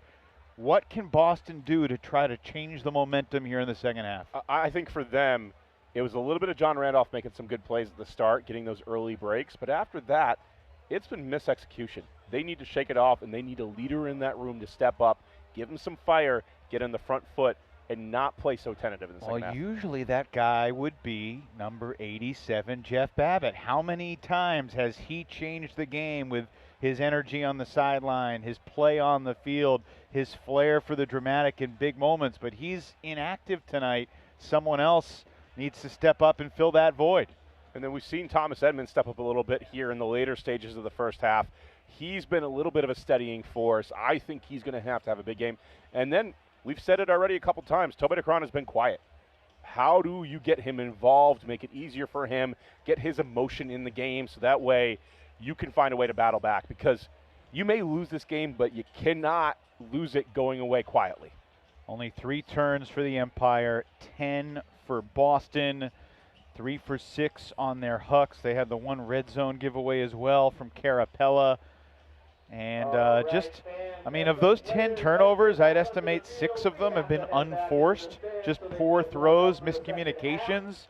You know, New York as a team, they do have 5 blocks, but Boston has given New York some gifts, and without that guy to help lead the way, you just wonder if the Glory have enough. Well, then, on Desmarais on the offensive side for New York is this automatic reset that can just get the job done, and that's what Jeff Babbitt usually does, is in a moment of crisis, he can just run and get the ball from anywhere on the field. He can reset the stall count and keep any possession alive. And when he's not there and Boston's not quite right, that makes things difficult. I think this is a situation, though, where it's a little bit more art than a science if you're a coach. You're trying to figure out what does your team need to hear to get back in the game emotionally and stop thinking about those mistakes and play with aggression and confidence like they've done before. Boston has all of its brain trust, including Sam Lehman, who was a key game planner for their championship team last year alongside Nathan Wicks, Jake Smart, and the head coach Sam Rosenthal. Lehman moved out to the West Coast, but he scheduled a work trip so he could be here on the sideline for this game. He continues to help a little bit from afar. Hopefully he and the rest of the Glory coaching staff have come up with some answers, and we're going to hear from the head man, Sam Rosenthal, right now. Sam, thanks so much for joining us. Tough first half. What stood out most to you about what you watched from the sideline? What stood out most? We're not playing very well. How's that? Yeah, I mean, look, they're not taking it away from us. They got 5 blocks. 2 of those are under quarter heaves. They got 3 blocks. They're not taking it away. We're just not executing very well. How much is Jeff's absence impacting the energy and spirit of your team, do you think? Yeah, I mean, Jeff matters a lot. He's the heart and soul of the team. I don't think anybody questions that. It's hard to gauge what we'd be like with him on the field. I can just tell you that, like, you know, a couple of meatballs that they came down with, I know Jeff gets those. Yeah. He would help us for sure. When you're going into halftime there and you know it's mistakes where it's misexecutions and, like you said, they're not taking it away from you except for the exception of maybe 2 John Randolph blocks, what are you trying to do as a coach? What's the speech like? I mean, we got to stick with the game plan. I mean, I know the O's making a couple adjustments with the, you know, attack the lane sags a little bit. But, yeah, we got to stick with the game plan. We're halfway through, which, you know, mathematically means that, you know, the same thing can happen in the second half, but our way or even better. So, no, I don't see any massive adjustments. Our D's got the disc, what, 3 times out of them, out of, I think, seven or so D points. That's pretty good. And we haven't been on the field that much, so we feel pretty good about the D. And I think we all have a lot of confidence in the O. We know it's a great O line, and they're gonna keep us on the field this half. Sam, we appreciate your unvarnished perspective. Best of luck in the second half. Thank you. Thanks, Evan. Sam Rosenthal, one of the most experienced professional ultimate head coaches, because he was coaching in the MLU here in Boston when they were the Whitecaps and winning championships. So really it's Kevin Stewart who's the only active UFA coach who's been a pro Frisbee coach longer than Sam Rosenthal, though Nunez was coaching the MLU back in the day as well. So Nunez has a lot of years and a lot of wisdom too. He's right that in the second half, Boston's capable of flipping the script. It seems like a tall task with this New York squad, but it can be done. You have to have that belief. You have to have that confidence as a competitor to go out there and make a play. And who is it going to be for Boston? Peter Borth chasing Dante Murray, who had 2 goals, 15 completions, no turns in his first half as a member of the Empire. Atkins has been the star of the show again. Jacob Cowan picked up by Tyler Chan. High stall, flip, and Boston almost gets a turn, but Yacht somehow saves the day.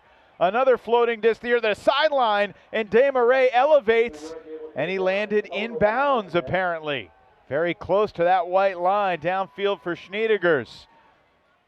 New York did it in the first half with a few spectacular plays, but mostly just taking care of business and taking what Boston gave them. Couple of hairy moments on this first possession in half number 2, but the Empire maintaining possession. Desmarais with a big swing for Yacht. Yacht pops out there in the end zone set. Just taking his time to reset it. This one hanging again. And another tough grab off the Desmarais floater. Labar keeps it alive with Borth on his back. You can just see the confidence in which this New York squad is willing to take reset after reset. They don't feel the need to have to score or force it in the end zone. A lot of experience here. Desmarais certainly not tired. Arrived into the U.S. 4 days ago on Monday. Atkins, again, sacrificed about 15 yards and then asks for it right back. And then blades it to the back corner, and Jacob Cowan was unguarded. 5th assist of the night for Atkins. And after a 2-minute, 5-second possession that involved a couple of spectacular catches, the Empire convert and hold. Boston's so close to many blocks on that possession, 3 of them in total. And that's normally a great defensive possession, but when you're down 13-7, you have to come away with some free real estate or else it's not going to work out for you. And eventually, despite playing good defense, and this New York offense, they're scoring, they're willing to grind it out. It doesn't look great all the time. I think any elite offensive coach is going to take a look at that and go, how do we score more efficiently? But they're willing to take the loss of 10 to 15 yards, take their time, and knowing that possession is king. So Dante Murray, huge on that possession. On Watch UFA TV right now, Brian, Don's old team, the Chicago Union, off to a phenomenal start at home against Madison. An early 5-1 lead against the Radicals tonight for the 0-3 Union, looking for their first win after they went 12-0 in the regular season last year.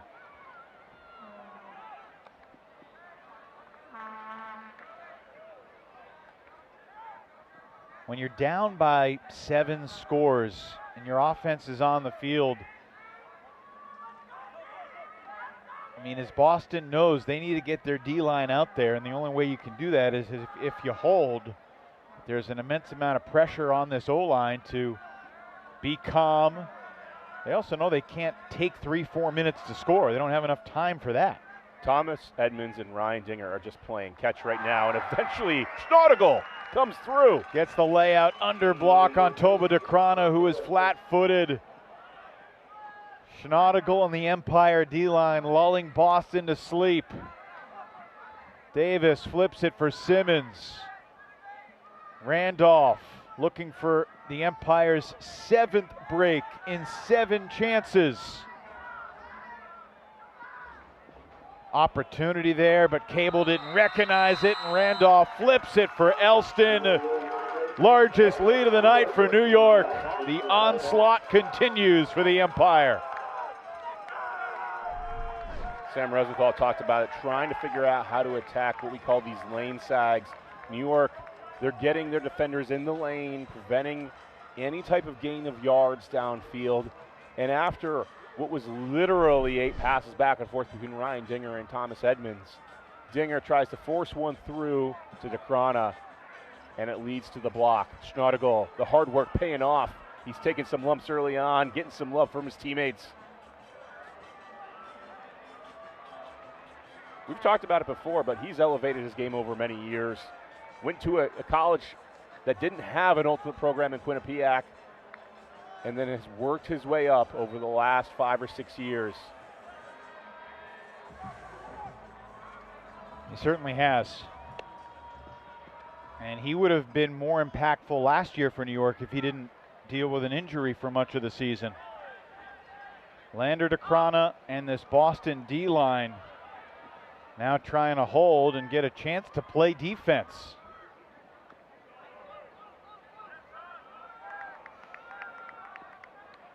New York jumped out in front 5-1 in the first quarter. The Empire have never trailed tonight.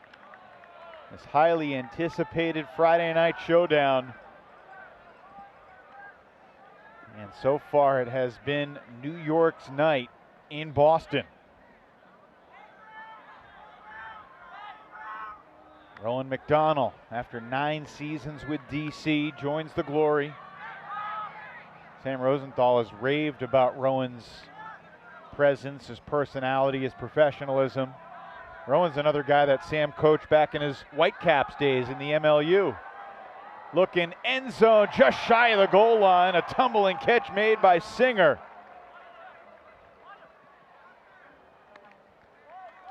Graff. A lot of traffic near that front pylon, and it's Lander DeCrana going down and getting the foul call. Panarella called for the contact in the end zone, which will let Boston. Are they going to center the disc? Looks like they will. It'll be in the hands of Graff on the goal line. Clock continues to tick while this is getting sorted out because it's outside of a minute to play. And now the whistle blows to restart play. Reset for McDonald and a short flip for Borth. The energy battle right now, the body language on display is not all that encouraging from the Glory. No, there's a certain point in the game as McDonald hits a really nice shot. This is what he's been known for, that touch flick out to space. It hasn't been easy all night long for the Boston offense, even when they've scored. But like you talked about, Evan, that energy battle, there's a certain point as a team when you're down where you just say, it's not our night, we're not going to get them.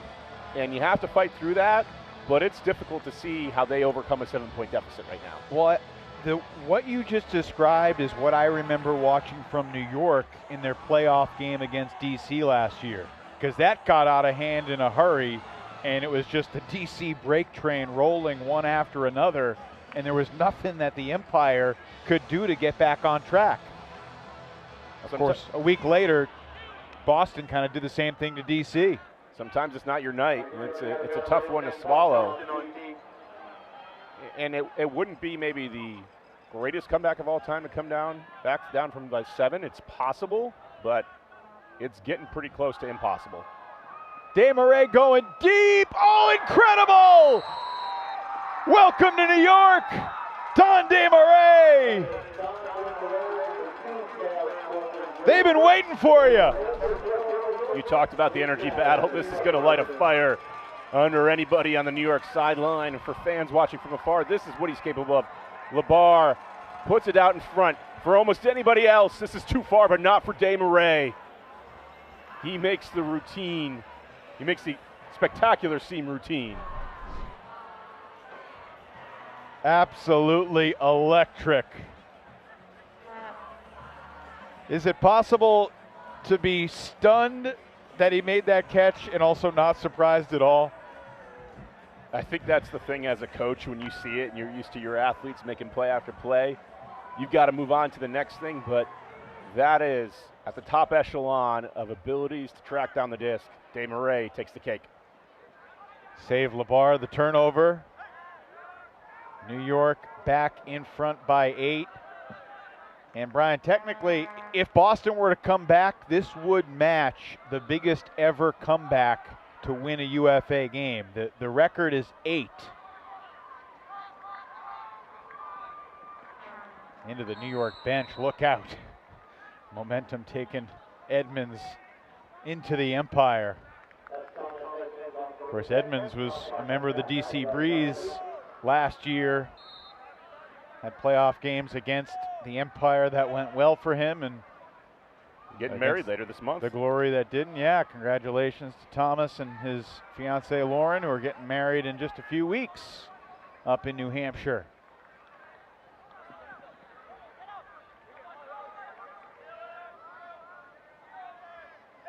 Edmonds, a big swing. Toba Dekrana. Of course, Lauren Boyle, former coach of the Breeze. Sure, she's got thoughts on what she's seeing tonight. Toba drops the hammer. His first of the night. Dinger in the end zone. Brings the glory within 7. I think Toba is the guy, Brian, that needs to bring that swagger and that enthusiasm. We just saw Don make the layout catch, screaming with passion. Without Jeff Babbitt, this is Toba's team. And even if they don't come back and win, it's can they build some momentum, because while both these teams have a game tomorrow, they'll see each other again in Mount Vernon next Friday. And if we think the season's going to go the way it's going to go, this game, what does it mean? Home field advantage, which could make all the difference in the world in the playoffs. Boston could recover next week, but other than that, you're trying to figure out where do all the pieces go? How do they all fit?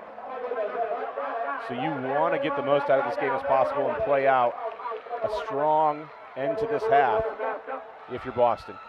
No mark at all right now on LeBar, and he's just taking time off the clock. Atkins, little theatrics, does a pirouette before making the catch, and now the contact foul goes against Boston. Brian, I wanted to ask you this pregame, and I forgot. When you see these two teams playing the home and home back-to-back Friday nights, as Atkins looking for Yacht, Tyler Chan tries to go to the body, and that's not going to work. Ben Yacht, too big. 17-9, Empire. Sixth assist for Kins. This is just a matchup shot. Tyler Chan has a great motor. He's tasked with following Ben Yacht around.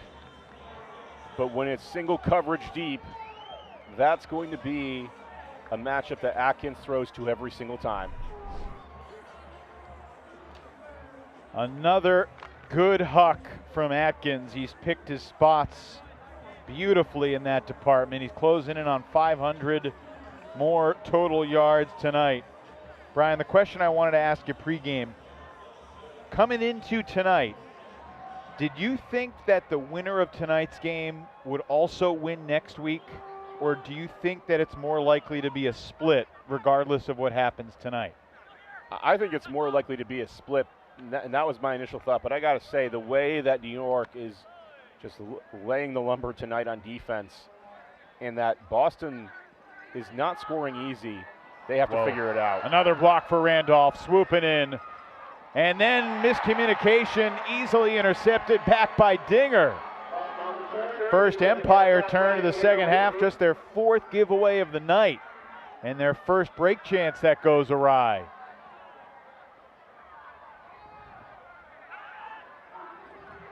Carapella, crossfield blade, finds Dinger, and then up the line for Toba. Looking for the hammer again, over Brownlee to the back of the end zone for a tumbling Thomas Edmonds.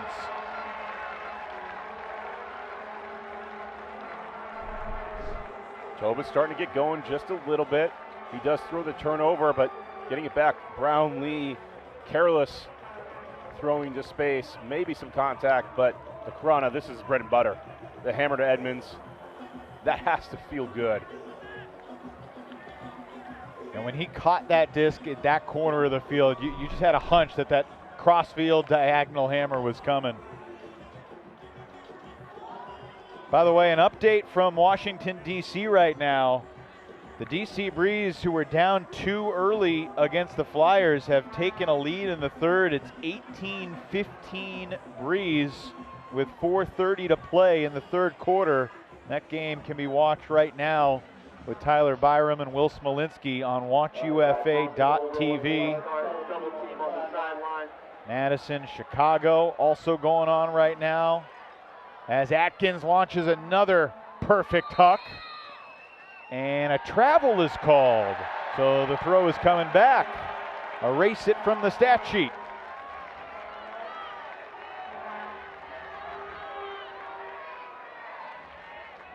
Looks like Grundy is explaining why that was a travel. I couldn't tell if it was just, did he come in the wrong spot or what happened, or was it a classic toe drag? Crossfield hammer. And it's dropped in the end zone by Yacht. Maybe he lost it in the lights. Borth picks it up quickly. And Boston immediately converts. Cole Davis-Brand with an emphatic spike. Glory within 6. 2 minutes to play in the third. A little bit of life. This looked like an easy possession for Atkins. Again, not sure what the travel, but that's the definition of an uncharacteristic drop. We say it a lot, but I can't remember that ever happening to Ben Yacht. One of the great receivers of his generation in the sport. Second all-time in UFA history in goals. The last 4 seasons, he only had 1 drop in each of those seasons. And they were probably a lot more difficult than the one we just saw.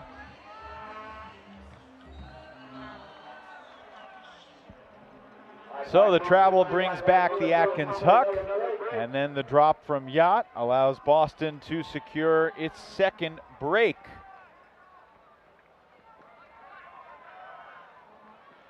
Sam Rosenthal often says if we get 6 breaks, we'll probably be good. They're going to need more than that tonight. New York's already got 7. Eberhard continues to make the smart play. He came into tonight with 100% completion rate, Brian, on 101 passes, and he's continued to add completion after completion to it. New York is pushed back. Nobody available. Labar's got to throw something. Eberhard who gets free. And then the crafty Scuba. Schneidegger sending Desmarais. Can Don get this one? No way. No way. Not this time. Going through that huck I was like, oh, too far. Oh, maybe. Oh, too far. Oh, maybe.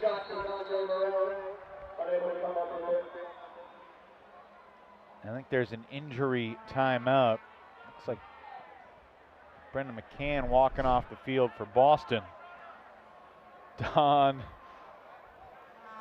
maybe next week or the week after when he's truly in midseason form.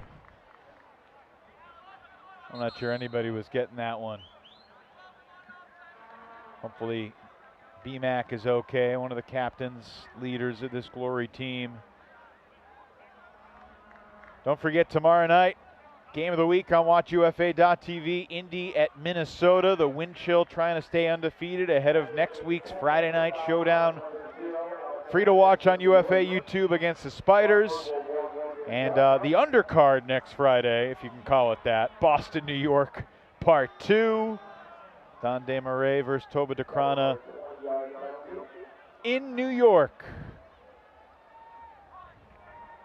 And Blake Grundy, the head ref, has his pad out, so I think there was a unsportsmanlike penalty against the Empire. I did, called on Atkins. Brian, do you see what happened? I missed that one, but are we shocked by that? I don't think so. I mean, he has been known to speak his mind from time to time in a lovable way, if you're his teammate. If you're his teammate. Remember a championship weekend a few years ago in Minnesota as Lander Dekrana sends this one, and there's Ben Yacht making amends. And timeout called by Boston just seconds before the throw. Glory, you're going to get this disc back, and Yacht is not going to have that block. Sam Rosenthal not exactly celebrating considering the score line, but a confident stride from Sam as he heads to the bench and grabs the clipboard. Brian, a championship weekend a few years ago when Alex Atkins was on the panel, you and Kins got into it a little bit in a friendly but contentious way, as both you and he are wont to do. Yeah, I love that talk. I love experiencing it. It's one of my favorite things, especially when you know it's done in a friendly way. But in the heat of competition, not everybody's going to take it that way. Who are your favorite players in Ultimate to needle, and where does Atkins rank near the hierarchy at the top? I mean, I had to learn as a coach, you're not on the field, you got to shut up. If you're the one needling people during the play, you're setting up your players to take the brunt of it. So fair enough. I took the brunt of a lot of trash talk. I always told my opponents, you can say whatever you want to me, I'm probably not going to respond because I'm writing a check that somebody else has to cash. Not during the game, but after the game, at the bar. After the season with Atkins. I remember you trying to push his buttons. It was entertaining. Off the restart, nearly a Boston giveaway, but Edmonds saves the possession with a bid. Randolph gets another one.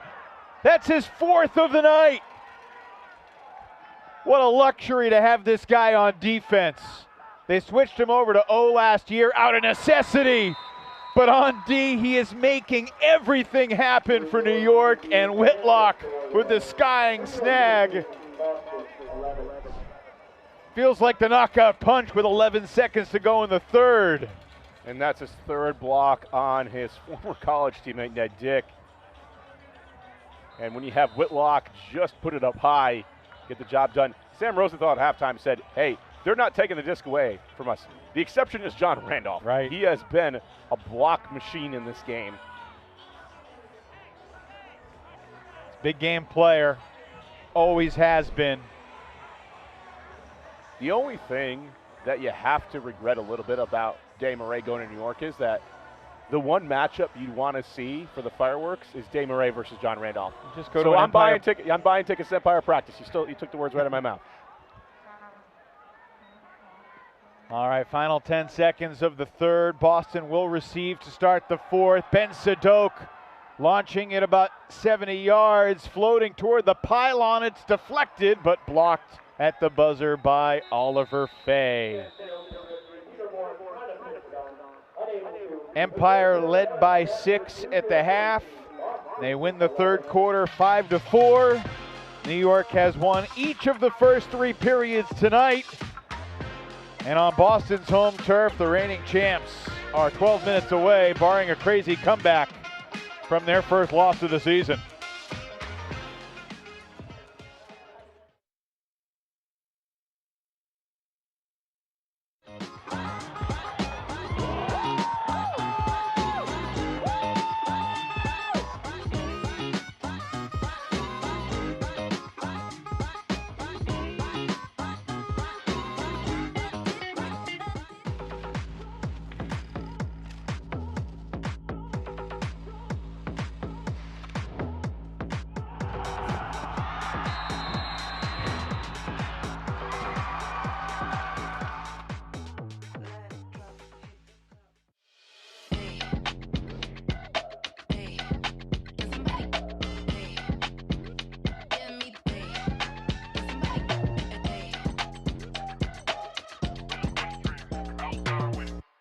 The Ultimate Frisbee Association is proud to partner with Victory. Elevate your game with Victory insoles and recovery footwear at VKTRY.com.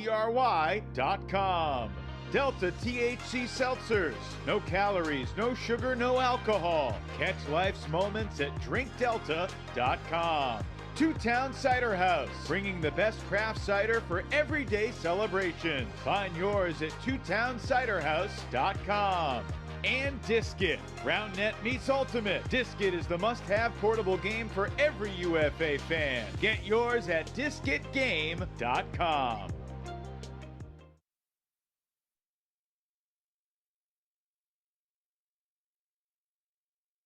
Through 6 weeks, the Oakland Spiders have redefined dominance. Half a country away, the Minnesota Wind Chill are also unbeaten and looking better than ever. We've got interdivisional undefeated Ultimate as the Spiders and Wind Chill battle by the bay.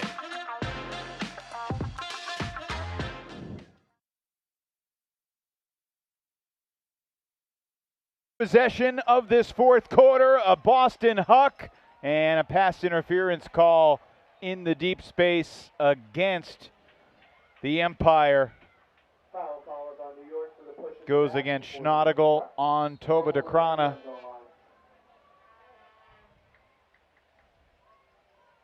And Sadok flips it to Edmonds for the score. Boston within 6 with 11:18 to go.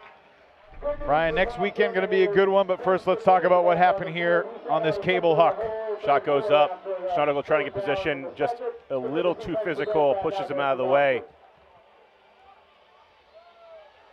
And then after that, Sadok finding the creative space. The Scuba, high traffic area. Sadok has been a steadying presence over the years for Boston. When he first came onto the scene, right out of college or even still in college, I mean, he was doing everything. He had a great motor, going up and down the field, going every other. He was fun to watch. Well, as Coach Sam Rosenthal has said, Sadok's at his best when he's not trying to do everything, when he can just be a piece of the system. But glad he's okay after he got dinged up earlier. See if Boston can create some chaos here defensively. Yeah, it's a heck of a release valve. This sounds like a silly question, but how do you think Dande Murray has fit into the Empire offense tonight, Brian? Well, I think he's been exactly what they needed, which is they didn't look great. Boston has played pretty good defense. High stall, and Atkins can't make the catch as Rowan McDonald gets the block. Here comes just the 6th break chance of the night for Boston. They're looking for their 3rd conversion. I mean, it's a little bit of lip service from McDonald at the start of the game, saying, I'm 37 today, but I feel 27. That looked like 27-year-old Rowan McDonald going up toe-to-toe with Atkins. Looking long to get within 5, and it's Carrero hauling it in.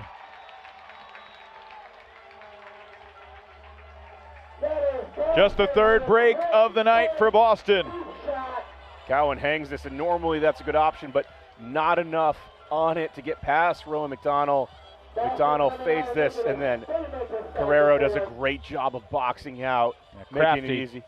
What? Crafty play there. Yeah.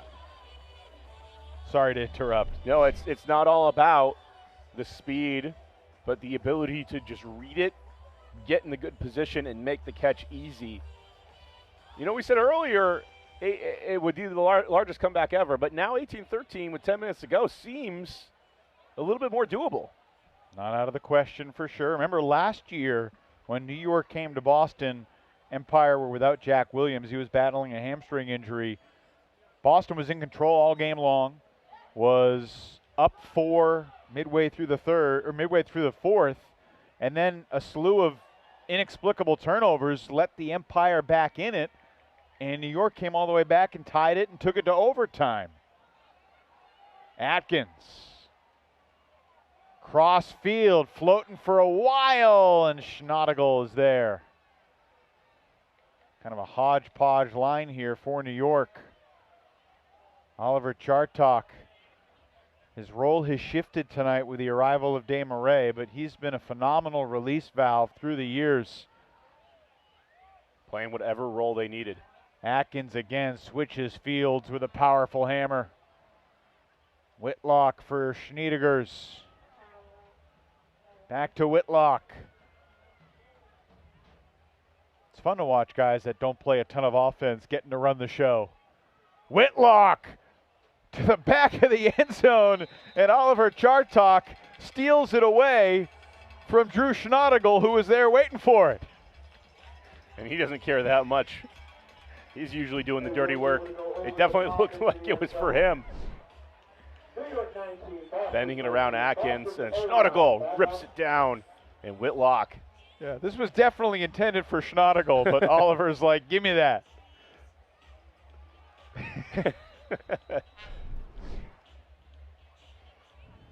As long as someone in a white jersey catches it, they're A-okay.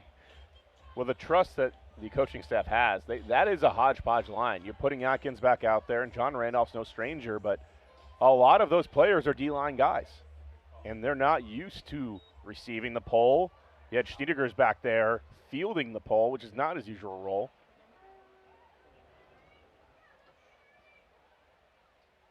So Empire back up by 6 as we tick under 9 minutes to play. New York has a tough turnaround heading to Montreal tomorrow as Dinger sends to Krana.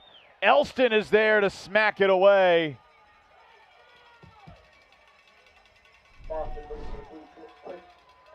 little bit of a force from Dinger. Looking for DeCrana deep, and Elston giving chase on the help defensive side. Here's Panarella for New York, and a whistle.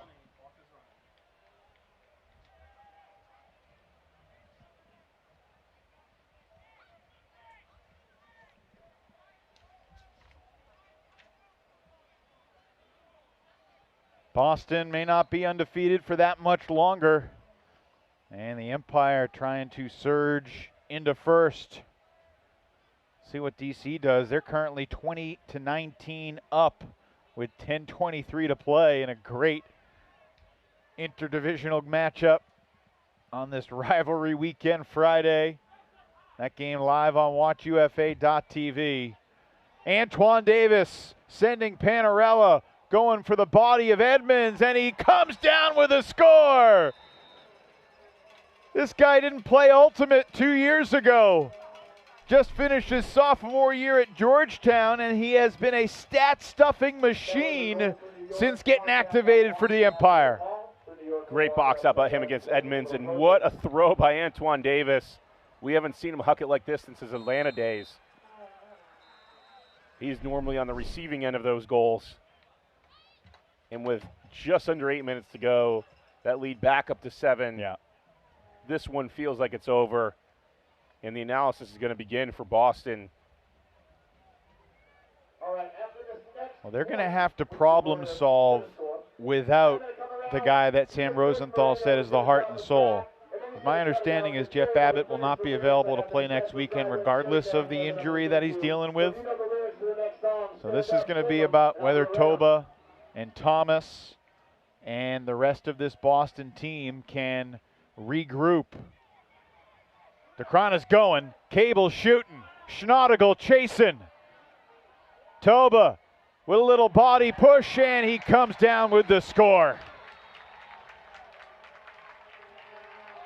Schnodigal smiling. Toba is going to get teed up after the late disc flip in Schnodigal's direction. And I think Toba took exception here to Schnodigal coming down on the backside. Toba does a good job of boxing out. DeCrana pushes Schnodigal to the left, makes an easy grab, and then you're just worried about coming down on the legs. All right, after the play, that was a technical foul on Toba DeCrana for throwing the disc towards New York. Boston will call for keeper. You can see the stare down, and then Yuan trying to push him away in the disc flip.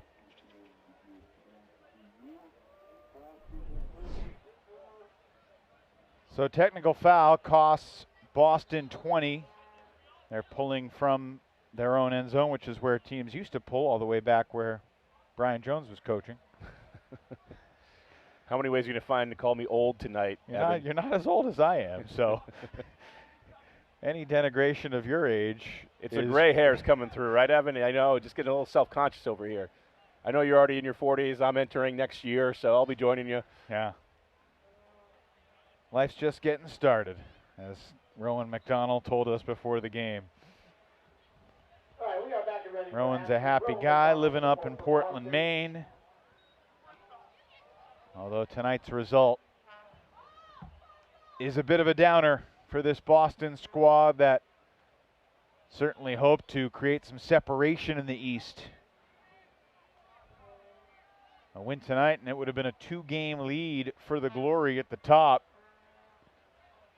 Instead, New York's going to take the first place position, and DC, if they can hang on against Carolina, and what's a great game right now on Watch UFA TV, DC will be right there too.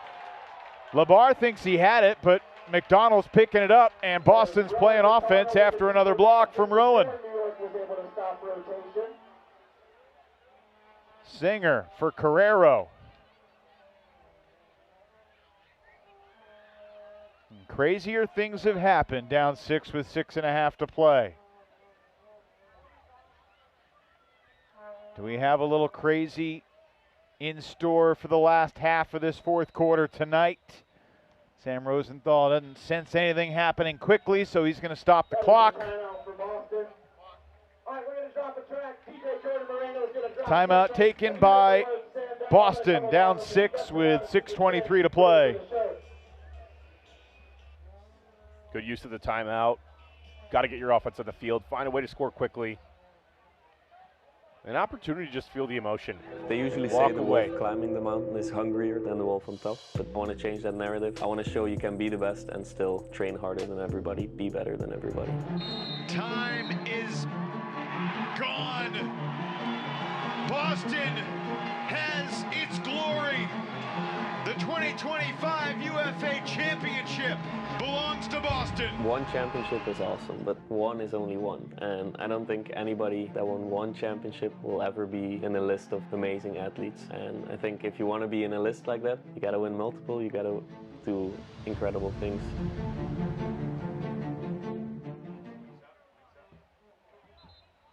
You can watch the first 2 episodes of The Hungriest Wolf, a docu-series profiling Toba DeCrana on the UFA YouTube page. Episode 3 is coming soon. I want to see Bo come out and train him. Give him some of those lessons of when he was the best. Well, you know, Toba will be back to work tomorrow. Boston has a trip to Philadelphia tomorrow. New York has to go play at Montreal. It's been a season of heartbreakers for the Royale. They've only got 1 win, despite the fact that they played DC tough twice. They played Boston tough twice. They played Toronto tough twice. And they've lost all these close games to basically ruin their season before the midway point. Malik Aje-Sama having a year, though. There's Orion Cable in the end zone for Boston.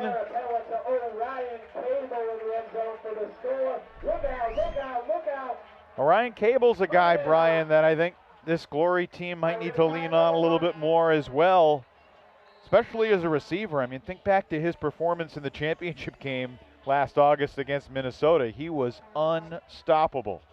For a while, it was just he was getting so many unders and eating up yardage that defenses had to decide what to guard. And, you know, from him coming out as a freshman in college, you could tell he was just gigantic and he had a size that not many people could compete with, and you were forcing him to come underneath. He got better with his shot selection last year. He hasn't been perfect tonight, but you're right. He has to have a big impact going forward. Down 5, under, almost getting to 5 minutes to go. This is still possible, but not without a collapse from New York.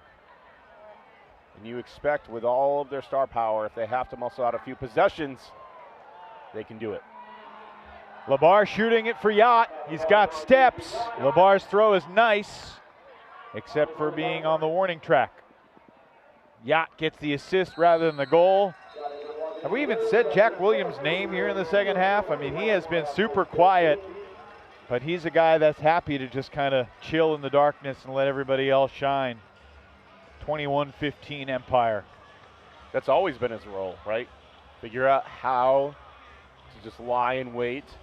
When it's right to strike, he does so, and he does so with devastating precision. I really think that Don and Jack's games at their peak are very comparable. Very similar, fun to watch. It's fun to compare. I think Don at his peak is a better defender than Jack was, but I think Jack was a better hooker at his peak. Jack had that ability when he needed to break it out and he could sense it and make the big throw. Just a reminder, Don just turned 25 in May. He hasn't reached his peak yet, presumably. The one area of his game that, you know, he is a great possession player, but he is not one of the best huckers. And that's something that he could still grow and become even more dangerous. I talked to Don for a while last fall after the season, and he talked about how he's an incomplete player and still has so much that he aspires to improve at. But you already called him the best in the world earlier tonight. So it's a little bit like Victor Wembanyama. If he's this good, this young, that's scary for everybody else. But a lot of it is, you know, about the motivation and can he maintain that hunger? The way Toba talks about being the hungriest wolf at the top of the mountain. Although Boston's getting knocked off that perch tonight. And there's another block for the Empire D. Sam Jonas, who led the team in blocks a year ago.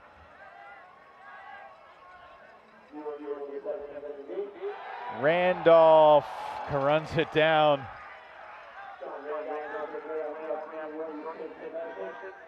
Just has to keep it alive. He's so capable of that sort of playmaking ability, and Schneidergle goes for a tumble.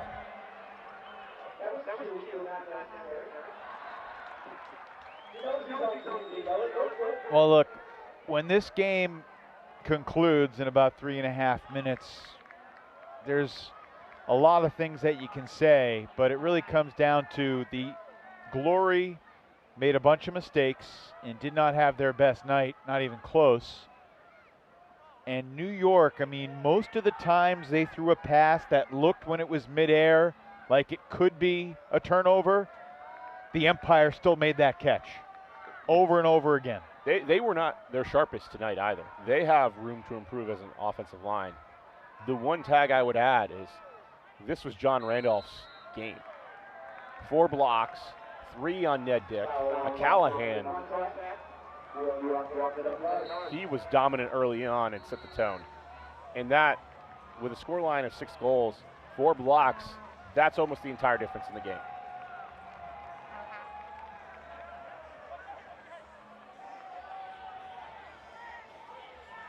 Clock continues to tick toward 2 minutes left.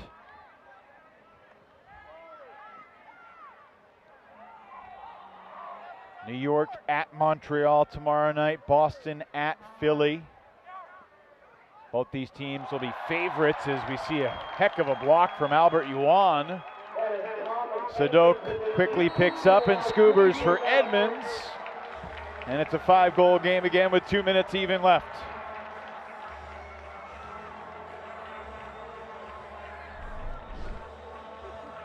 Back in their own end zone. Yuan comes through and could have been a strip. It was in Antoine Davis's grasp.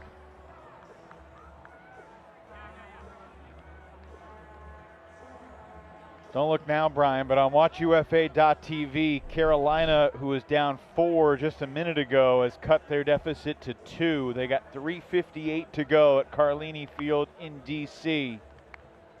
Breeze playing without A.J. Merriman, who broke a bone in his ankle up in Toronto last week. Wishing A.J. all the best in his recovery. There's a chance he could come back later this season, but he's unsure. That's a big loss for the Breeze, but they still got a 2-goal lead without A.J.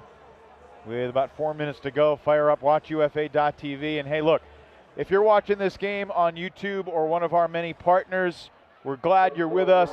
And if you haven't yet purchased a WatchUFA.tv subscription and you're enjoying the night's game and want to see more Frisbee, please support our league and subscribe to WatchUFA.tv as we continue to elevate the sport of ultimate Frisbee domestically and internationally and showcase the world's best in big games like this.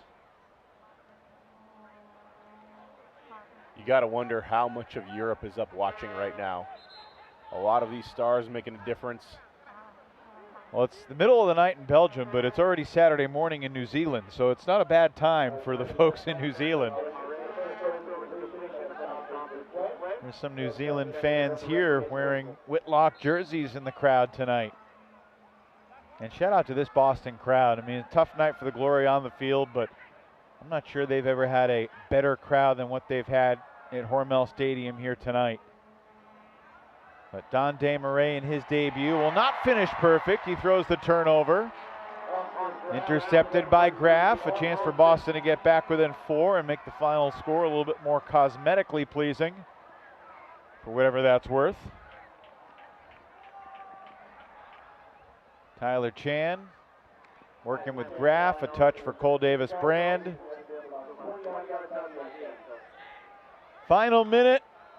New York's going to improve to 5-1. Boston's going to fall to 5-1, and these two teams will meet again next Friday night in the Big Apple. Both play tomorrow at Montreal and Philly. Lander DeCrona scores with not much time left. He's had a couple of moments in this game, and with the scoreline being 4, now it really is John Randolph is the entire difference of the game. But on top of that, the start from Boston's offense was not championship caliber. No. Rush throws, misexecution on simple throws.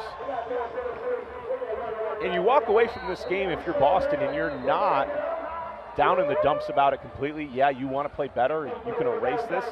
And you know with a healthy Jeff Babbitt, towards the end of the season, this is probably a different story. Is he worth 4 points? The answer is I think most people would say yes. You're shaking your head a little bit. Well, it's hard to quantify exactly what his impact is athletically, tactically, emotionally. I think you're doing a pretty good job of doing it right now. You're outlining it pretty well. I just know he's the only player in the league since Goose Helton that's won 2 MVPs with 2 different teams. And Babbitt wasn't far off from winning his 3rd straight MVP last year. Got outplayed by Toba a little bit, but you know, Babbitt was huge at championship weekend as well.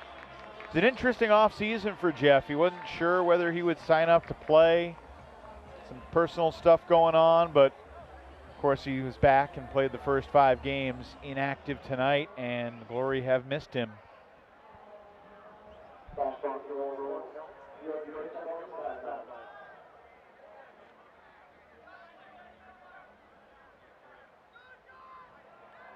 New York Empire were undefeated against Boston when they had Jeff Babbitt.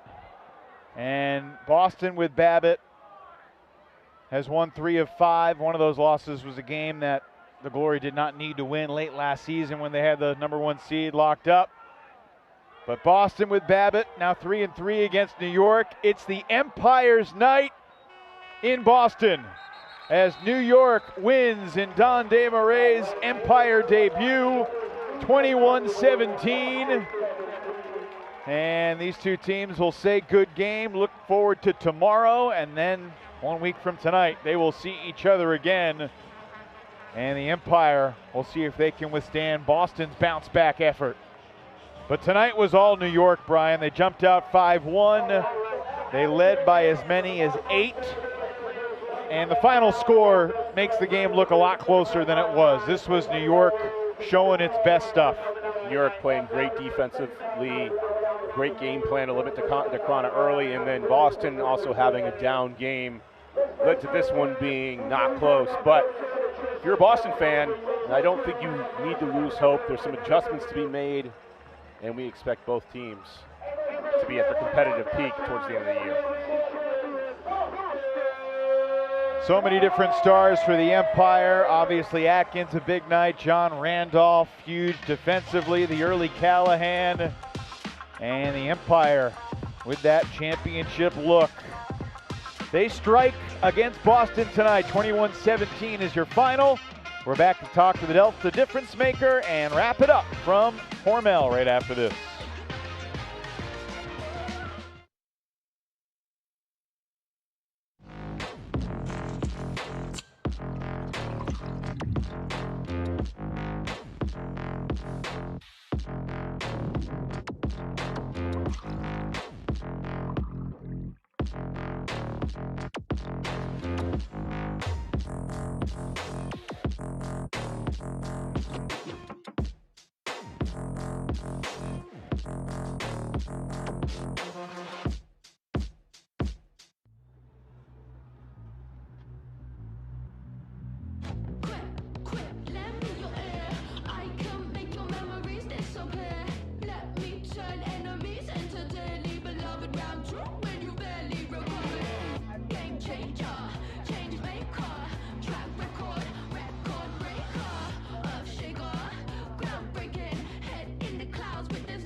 The New York Empire coming to Boston and end the Glory's undefeated season through the midway point. Boston falls to 5-1 and the Empire rise to 5-1 after a 21-17 win.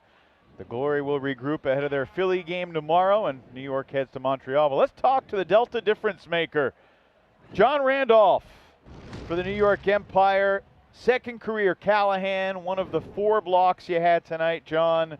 How good did it feel to get your hand on the disc so many times defensively and your team really rolled tonight? How did it feel? Feels really good, Evan. And just the fact that it's the product of all the hard work we've been putting in. It's not just going down and the team getting it done on that one point. It's the stuff that we've been building all season long, and now that we're in game 6 or whatever it is, the principles are coming together, and we're having points where every single guy on the line, all 7 guys, do their job. And then if the other team makes one little mistake or one little thing, we can finish the job and get a block. So it feels really, really good. John, I've gotten to see up close and personal you make blocks in the small field where it looks like you're able to detect the right moment to anticipate to commit fully for the block. Can you break us down when you go through it? Because, yeah, the Callahan was a throw that lofted up in the air. That's straightforward. But some of these blocks that you're getting, it feels like you have to take the risk. What is going through your mind to build up to that moment and then fully commit? Yes, there's definitely a lot of risk management there. There are times you have to take a risk to get beat. There are times I think you want to be thinking about the line between your team playing shutdown defense in a specific moment versus, shutdown defense where you're going to get a block on that pass versus slow down defense where you're trying to slow down the offense and get them to the next throw that can then be a throw where you get a block. In terms of specifics, I can't really walk you through every single situation. That takes a lifetime of playing Frisbee. But at this point, it's just like it's instinct after playing a lot of years. John, you were 18 years old with Seattle. You were the center handler. At what point did the mentality flip for you and you're like, I'm going to go all in on defense and try to be an impact difference maker defensively? That's a good question because I definitely was more of a huck-happy handler all through high school and then playing offense in college. I don't honestly remember the moment, but there have been several seasons in club and in pro in the past 5 years where I have been like completely dialed in on working on my defense, and I've been really fortunate to be on teams where we have great players on O so that I can focus on defense and I don't have to worry about our offense holding. So yeah.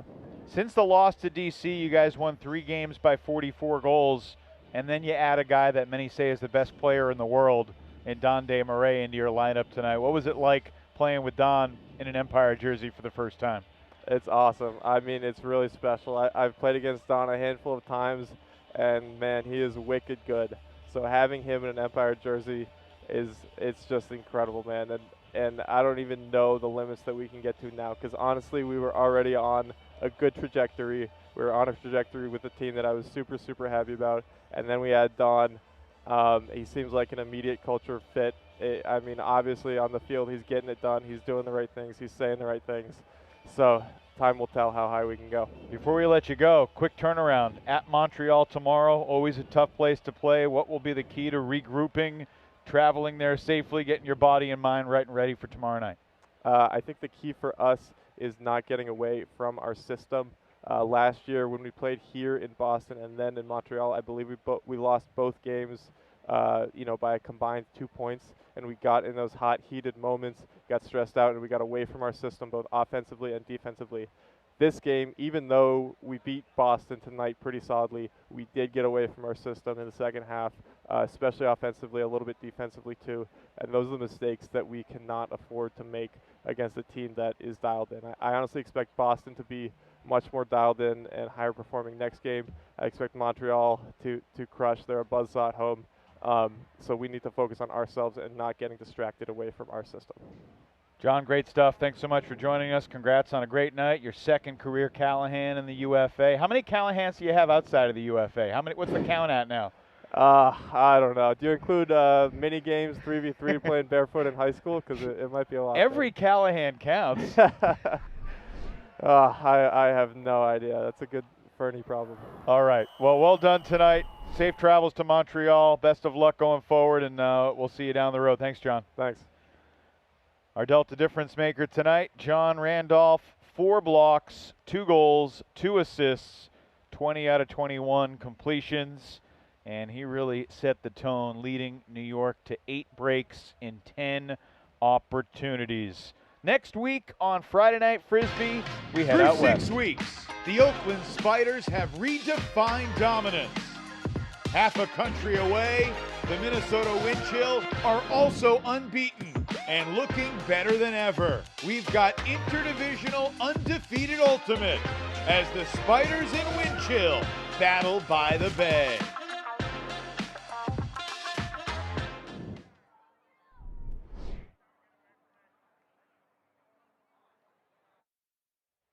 It's a matchup we've never seen before in the Ultimate Frisbee Association, Brian.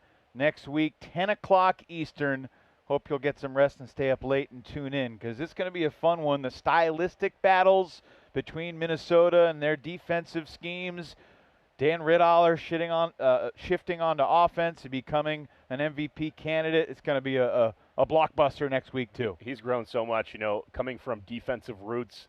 We just talked to John Randolph about his switch back and forth, and then Rittenholler doing a great job of becoming this offensive anchor. And then, like you said, Minnesota's identity. defense first. It's blue collar. It's go out there, get the job done. It's really fun to watch them play. Final thoughts on tonight as you see Don Desmarais and Lander DeCrana catching up. Empire with 8 breaks to Boston's 5, but a few of those were late, and I don't want to call it garbage time, but felt like the outcome was basically decided. New York perfect in the red zone, really efficient on their hucks. Another big game for Atkins. And, I mean, does tonight shift your mindset and perception of New York significantly? Do they become, in your mind, the clear favorite in the East Division right now? They're the favorite when you have a dominant performance like this and you look like you're ready to go. But we do expect Boston to bounce back. They don't have Jeff Babbitt. The scoreline alone feels like it can get closer. I think Jeff Babbitt makes a huge difference if he's healthy down the stretch. But right now, New York has all the pieces they need to win this division and go to championship weekend. Well, the story in the East Division shifts tonight with both New York and DC locking huge wins. Empire here on Friday Night Frisbee over the reigning champs, and DC taking down Carolina. It's good to see Christian Boxley getting interviewed on WatchUFA.tv right now because he got hurt late in that game. He looks to be okay as he talks after the win. Fun night here on Friday Night Frisbee. And Alex Atkins, Don Desmarais, John Randolph, Nick Whitlock, and the rest of the Empire look really, really good on the road, taking down Tova and Boston. Thanks so much for being with us. For Brian Jones, Cody Roy, and the rest of our fantastic UFA production team, I'm Evan Lepler. Don't forget, tomorrow night, game of the week, Indy at Minnesota. Later tonight, Austin at San Diego. We'll see you next week from Oakland. Good night, everybody.